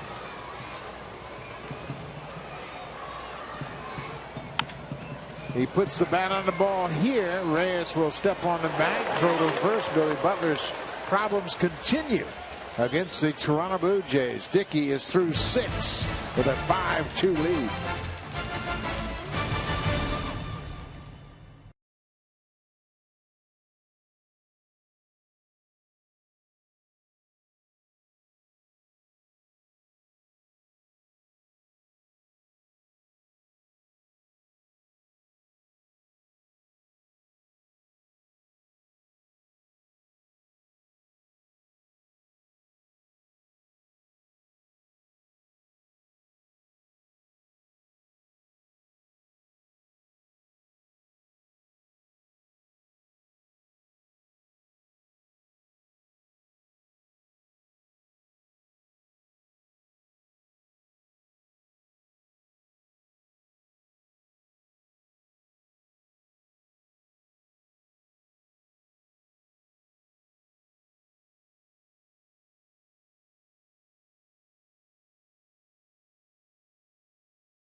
If you have to leave the house, you don't have to miss a single inning because you can catch the game live on the radio with the best radio broadcast team in the business. Jerry Howard, Joe Siddle, and Mike Wilner on Sportsnet 590. The Fan. And Joe's quite good at catching those foul balls in the press box. I think he's got 3 or 4 this year already. He get another one today, Barry? Don't know if he got one today, but you see he's ready for one. He's standing. He's prepared. He is just stretching it out. Barry, that's because he has no competition in that booth. Well, that's true. Reyes tries to check his swing and taps it back to the pitcher, Leon. 1 down. Jerry's like, take it, Joe. You got it. That's why he catches all the foul balls. Leon is the 3rd pitcher to work this afternoon. Pomeranz started. Otero went 3 innings, and now it's Arnold Leon. And here's Josh Donaldson. All he's done in this series has gone 5 for 11. He homered his last time up to deep right center. That knocked Otero out of the ball game.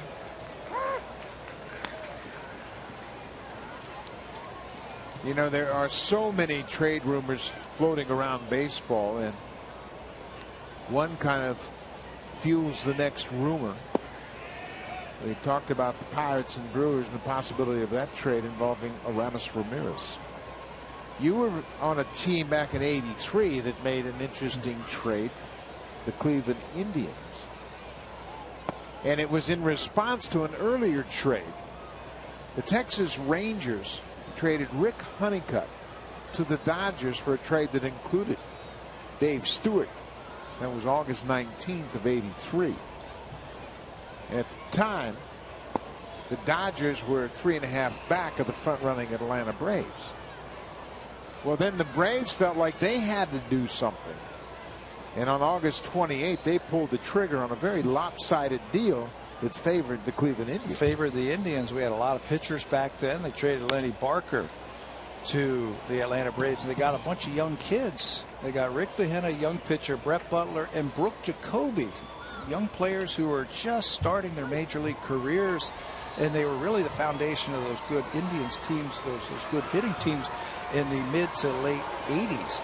Jake was in that trade, but it was a total response by Atlanta. I don't want to say they panicked, but they felt like they needed, as Josh Donaldson goes down, they needed to counteract the move by the Dodgers, and it didn't work. And what happened was, we mentioned the Dodgers were 3.5 games back when they pulled the trigger on the Honeycutt deal, who, oh, by the way, was leading the American League in earned runs average at the time of the trade, pitching for the Rangers.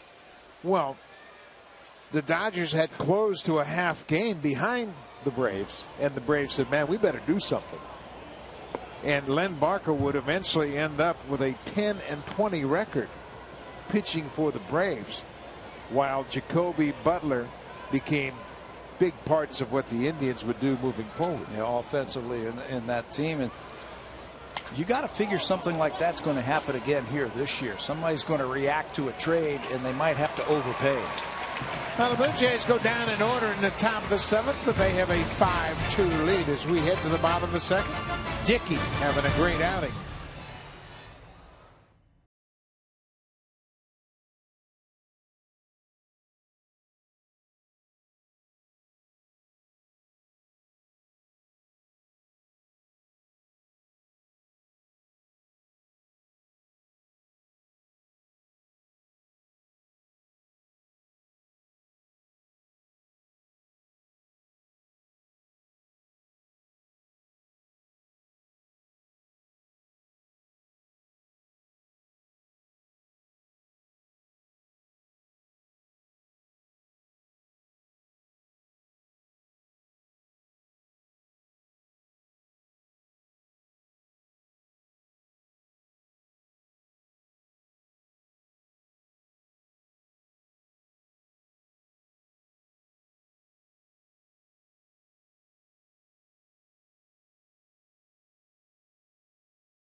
The Rogers Blue Jays baseball partnership, and may not be reproduced or retransmitted in any form.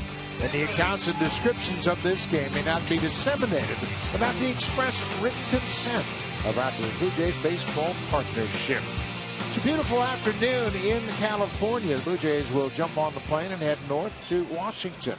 Take on the Mariners Friday night. It all starts with King Felix on the mound. Ike Davis goes after the first pitch and fouls it out of play. Well, it has been reported now that the Pirates and the Brewers have pulled off that deal. Ramos Ramirez headed to Pittsburgh.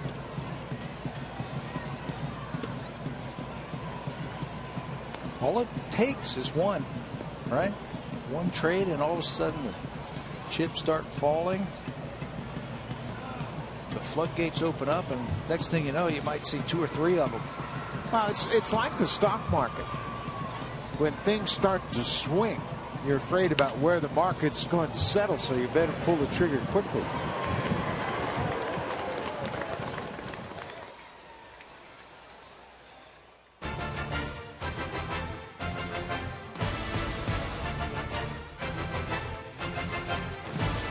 The 2015 Honda Civic is Canada's best-selling car for 17 years in a row and the official vehicle of the Toronto Blue Jays.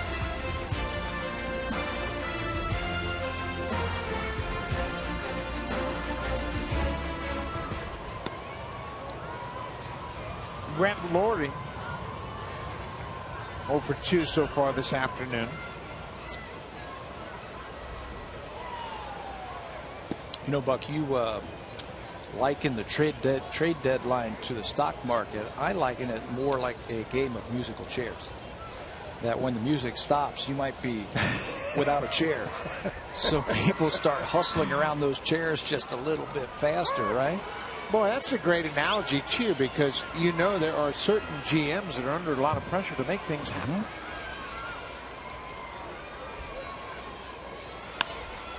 Fly ball, Pilar on the run, breaking it down. That'll take him to the warning track, but Brett Lawrie flies out to center. 2 quick outs for Dickey here in the 7th. And with every trade that is made, that's one less guy on the market. So you have to get creative, or maybe go to plan B or plan C. GMs have had, what, 100 games or so now? Just about 100 games to evaluate their teams and know their strengths and their weaknesses. Yep, you know what you got now, and you know what you need. Just a matter of, can you afford it? Can you find the right trade partner? Do you have enough room on your credit card to pull the trigger on a deal? Aramis Ramirez is a career .289 hitter against the National League East, and against the Central .285. It'll be an interesting fit, but they certainly needed a third baseman with Harrison getting hurt, and Jordy Mercer, the shortstop, also hurt. Significant injuries.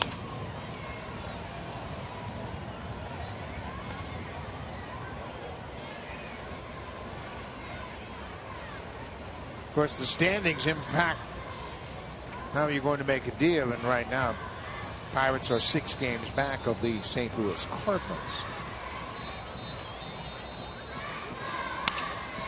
Montana hits a 1-hopper to Reyes. Another good inning for R.A. Dickey. Retires his side in order. We're going to the 8th. Blue Jays trying to win the series here in Oakland.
Tigers is, was this the last start for David Price in a Tiger uniform? Price went 8 innings, gave up 2 earned runs on 5 hits and struck out 7. What a season he's had. 231 earned run average after the 8 innings. Could it be 2 years in a row that he gets traded at the trade deadline? I think he's going to get traded. So do I. Condition checks his swing and fouls it into the seats out of play. Edwin doubled his last time up. He scored the 5th Blue Jay run. That has given the Blue Jays a 3-run lead over Oakland. This is popped up. Shortstop Marcus Semien calling for it. He's got the sunglasses down, makes the catch. Well, David Price is the kind of guy that's going to end up somewhere where we don't really anticipate it. Maybe the Dodgers. Huh? Wouldn't it be something? What's your starting rotation for the playoffs? Well, I think we'll go with the left-hander Kershaw, then the right-hander Greinke, and then maybe another left-hander Price. Sounds like the Tigers last year, doesn't it? Scherzer, Verlander, Price. Wow. That didn't work out. How about the Cubs? Cubs have some young players that they could give back to the Tigers. Hot shot, short hop by Zobrist. Danny Valencia hit it hard. 2 down. Drive of the Game is brought to you by the 2015 Honda Civic, Canada's best-selling car 17 years in a row, and the official vehicle of the Toronto Blue Jays. What a series it has been for Russell Martin. He does it again, this time off of Drew Pomeranz. Second inning after Valencia single, he sends his ball to right field. Over and out. Number 14, on the season for Russell Martin. He's given him 3 runs this afternoon. The drive of the game by Russell Martin. Well, Russell's done in his series. He's gone 7 for 11. He's homered twice. Today he has 3 RBIs. He had a 3-run home run on Tuesday night.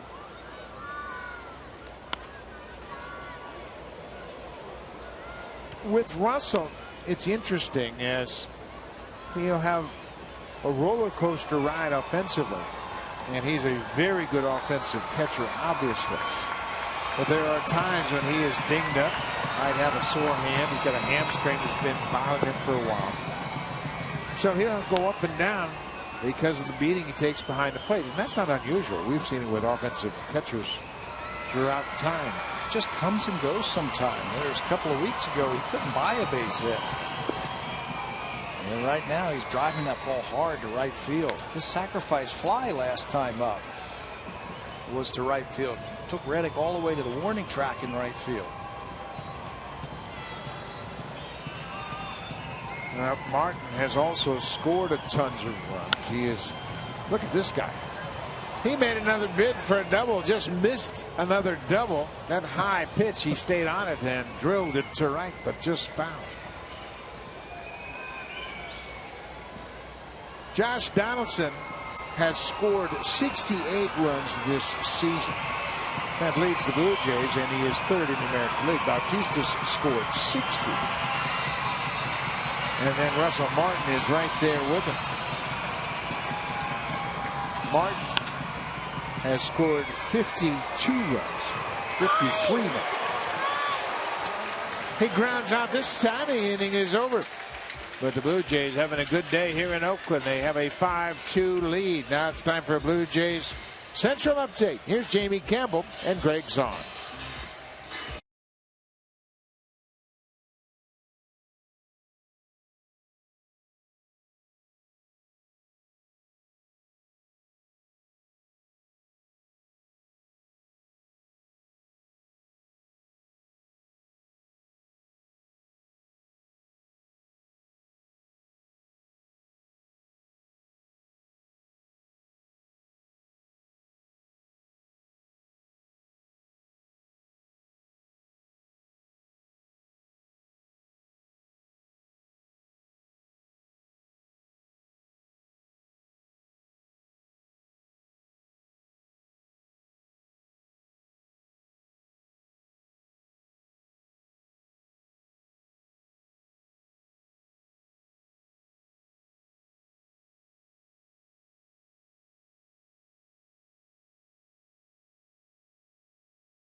will receive a Russell Martin bobblehead. It's the Blue Jays and Royals at 107. Go to BlueJays.com for tickets. I think that the bobblehead will probably bobble very hard to the right, guys. That's the way Russell is leaning today. Russell Martin grounded out the end of the inning, and because of that, Ryan Goins had to come out and catch R.A. Dickey. Now watch this. Oh, made it look easy, Ryan Goins. You need a mask, young man.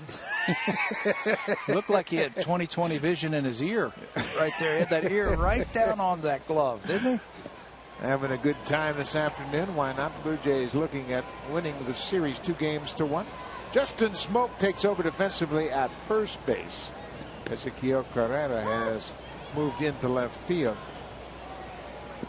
He takes over for Danny Valencia.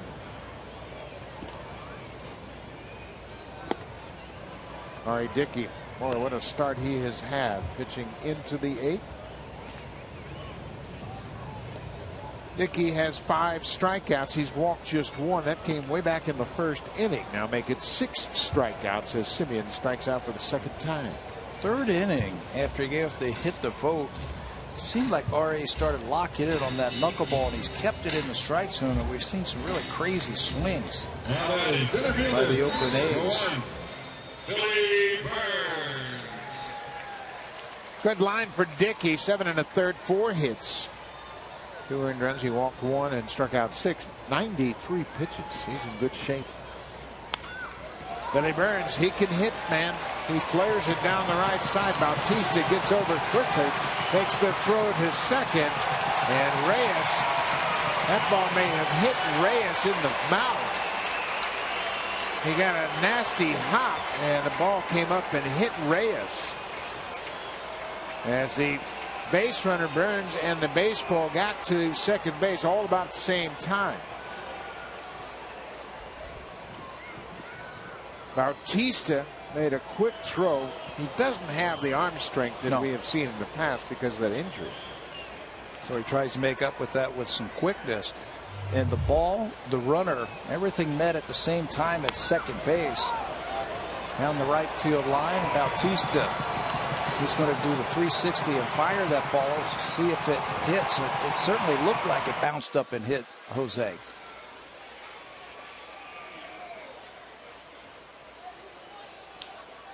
Oh, it did for sure. It hit the back of Burns as he was sliding in. Watch the ball hit Burns in the back, and it bounces up and hits Reyes in the face. Just an unfortunate bounce. And George Poole is checking out Reyes now. Hopefully he's going to be okay. Obviously Bautista is concerned. Boy, that's a tough play for a shortstop. You don't want to go to the outside part of the bag to try and receive that. He was on the inside part, and again, the ball and the runner at the same time. Ricochets off. It looks like Jose wants to stay in the game. Obviously, it's a 5-2 ball game, and he didn't want to come out of the game, but George Poole is going to make sure he's okay. Goins, of course, very capable defensively.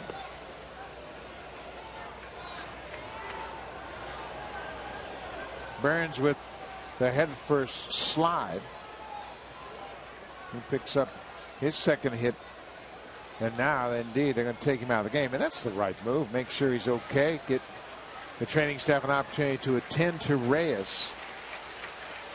And Goins will come off the bench and move to shortstop, taking over for Reyes, who leaves with an injury. Well, he had a lot of practice in between innings, didn't he?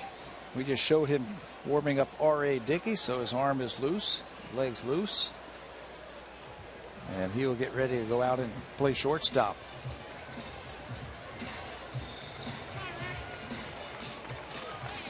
Goins waiting to get the nod from the skipper, John Gibbons. Now he'll take over defensively at short.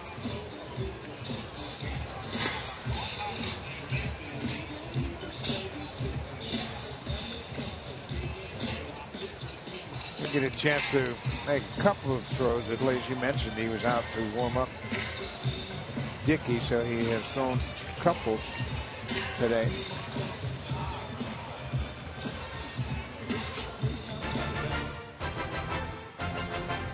2015 Honda Civic is Canada's best-selling car for 17 years in a row and the official vehicle of the Toronto Blue Jays.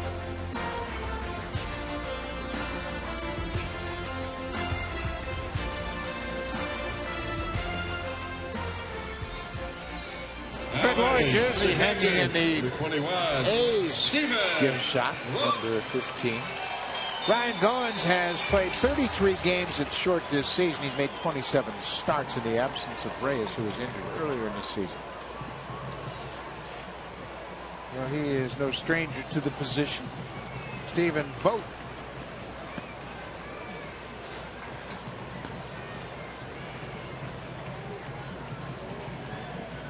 Vogt is the leading RBI hitter for the A's. He's got 58 ribbies.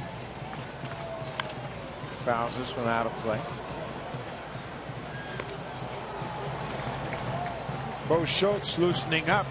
Schultz came into the game and got a double play as he was able to get in and get out. He threw just 5 pitches last night. Vogt down the left side, that slices into the A's bullpen. Vogt doesn't try and pull the ball. He just goes with the pitch. That time, floater down and away. He's an old school kind of guy, isn't he? No batting gloves. He got the pine tar all over the helmet. Didn't make his major league debut till he was 27. He was patient throughout his minor league career. There's another drive to left. Carrera in defensively, makes the catch. Burns has to hold at second.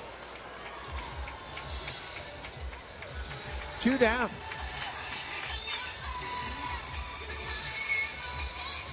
Now batting second baseman, number 18, Van Zobrist.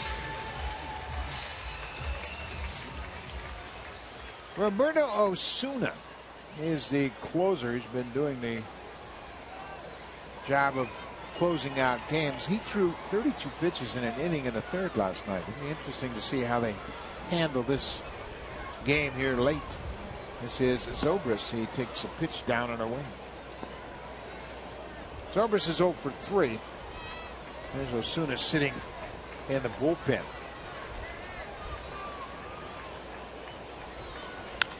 Zobrist pops it into center field. Pilar battling the sun. Now he's got a beat on it. He makes the play. What an outing for R.A. Dickey. He got the emergency start because Hutchison was sick, and he's responded very well.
For $62.95 per month for the first 3 months. Find out how. Call 1-888-ROGERS-1. And guys, we mentioned about what a great job R.A. Dickey did in relief today for Drew Hutchison, who was supposed to get the start. Well, Drew is actually feeling a lot better, was at the field this morning playing a little bit of catch before heading back. At this point, he is scheduled to get the start tomorrow in Seattle. If for some reason he can't it will be Saturday. But if he can't go Saturday, they're going to have to make a move because Mark Buehrle could not go on 3 days rest. But if everything stays the way it is now, we will see Hutchison tomorrow night in Seattle. Barry, I think Mark Buehrle could go on 1 day's rest. He's so smooth and easy going. This is Eric O'Flaherty, and the bullpen has held their own here this afternoon. They've allowed 5 runs on 8 hits. Saw the good numbers from O'Flaherty, the veteran who was signed to a 2-year contract in January of 2014. Lefties, that 167 batting average, no extra base hits, but against the right-handers, it's been different. A 439 batting average with 7 extra base hits. This is another guy right here who might be an interesting trade pickup for a team. A lefty specialist out of the bullpen, throws a lot of strikes. He's got a lot of movement on his pitches. O'Flaherty, 22 appearances, as we mentioned. He's been hit around a little bit, but I'm with you. You know, you're not going to get a guy that's red hot. You're going to get a guy that's had success in the past, and they've hit .312 against him. Relatively cheap. He signed a 7-year, two-year, $7 million contract before the 2014 season. He's been battling injuries over the last few years, but his numbers versus lefties suggest that it'd be a nice little pickup for a team that is trying to finish off their bullpen.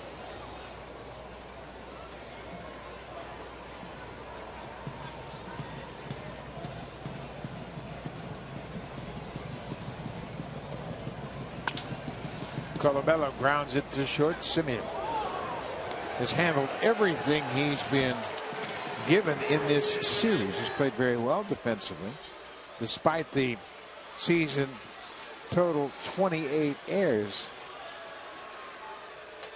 Now batting, number 11, Kevin Pillar. Kevin Pillar will face O'Flaherty with 1 out. Pillar had an infield single his last time up.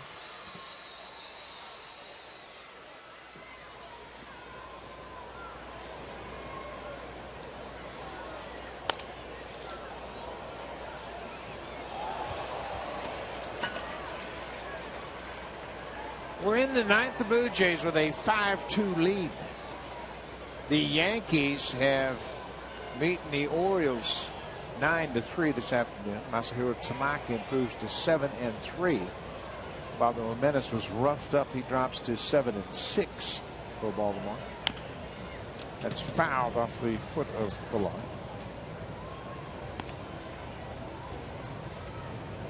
Minnesota has a 3-0 lead over the Angels in Anaheim. They're in the bottom of the 9th. Minnesota 7.5 back of the Kansas City Royals, trying to snap a 4-game losing streak. The Angels, they've won 7 in a row. Looks like that's going to come to an end. Well, they had Garrett Richards throwing today, and he was dealing early. He made 1 mistake, gave up the 3-run home run to Trevor Plouffe. That's been all the scoring. Irvin Santana, the former Angel, with a strong 8-inning performance. He allowed no runs on 4 hits, didn't walk a batter, and struck out 7. Pillar pops it up. Zobrist battling the sun. Stays with it, makes the catch. The 2015 Honda Civic is Canada's best-selling car for 17 years in a row and the official vehicle of the Toronto Blue Jays.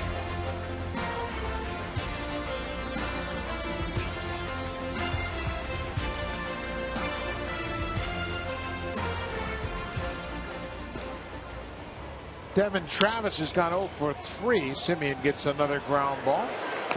Travis finishes up 0 for 4. O'Flaherty retires the side in order. We'll go to the bottom of the 9th. R.A. Dickey dealing, making his way back to the mound to try to wrap it up.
Oakland this afternoon.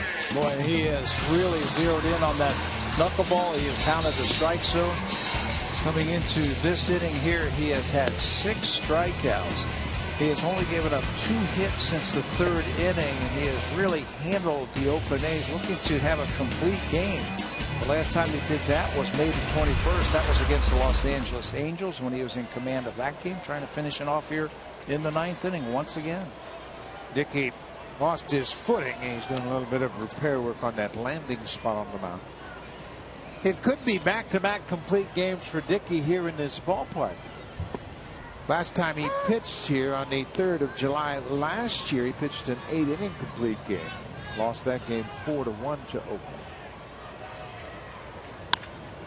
Fly ball to deep center. Pilar hustles back. Reddick flies out with 1 out. Tim and Sid's going to follow our baseball game. Let's check in with them right now, gentlemen. Designated hitter, number 16, Billy Butler.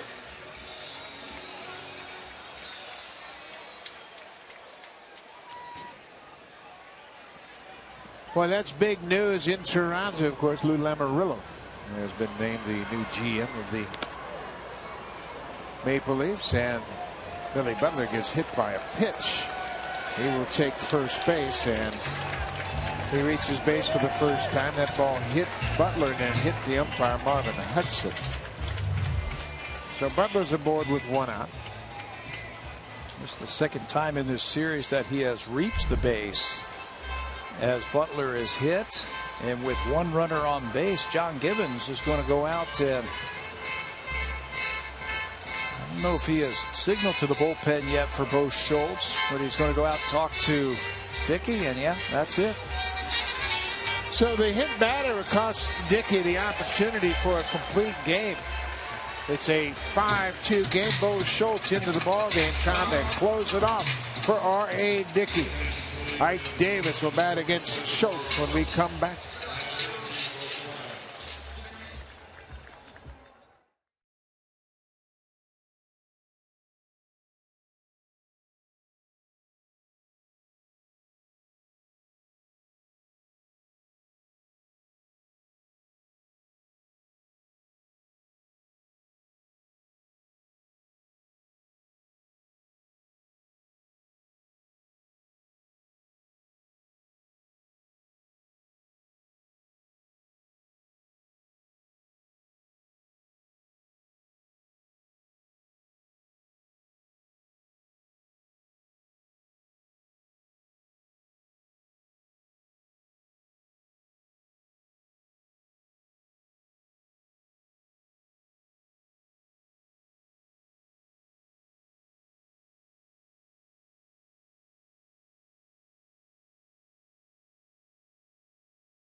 R.A. Dickey, a terrific outing, 8 1/3. He gives up 5 hits. To this point, just 2 runs. The runner at first base is his responsibility. Walked 1 and struck out 6. Bo Schultz has never had a big league save. He will get a chance right here. He has been a surprise, a very nice surprise for the Blue Jays. A good cutter. His fastball's moving all over the place, and he is really pitching in some important innings and important spots now for the Blue Jays. Bo Schultz got a double play to end the 7th in last night's game. He got Billy Butler to ground into the 6-4-3 DP. This could be another. Davis grounds it to Travis. Goins completes the double play, and Bo Schultz has a big league save to his resume. Good job by Schultz. He gets another double play. R.A. Dickey picks up his first win on the road this season. His fourth win overall. Pressed into duty when Drew Hutchison couldn't make the start. He comes out here and gets the team into the ninth inning. They had plenty of hitting this afternoon. They showed the power of Martin and Donaldson with some home runs. Jose Bautista is going to walk off the field a winner. The Blue Jays win the series against Oakland and now head up to Seattle. Good start to this 6-game road trip. The offense coming through. Martin had a terrific series. R.A. Dickey wins it 5-2. We'll see you tomorrow night from Seattle. Here's Tim and Sid. Thanks for watching.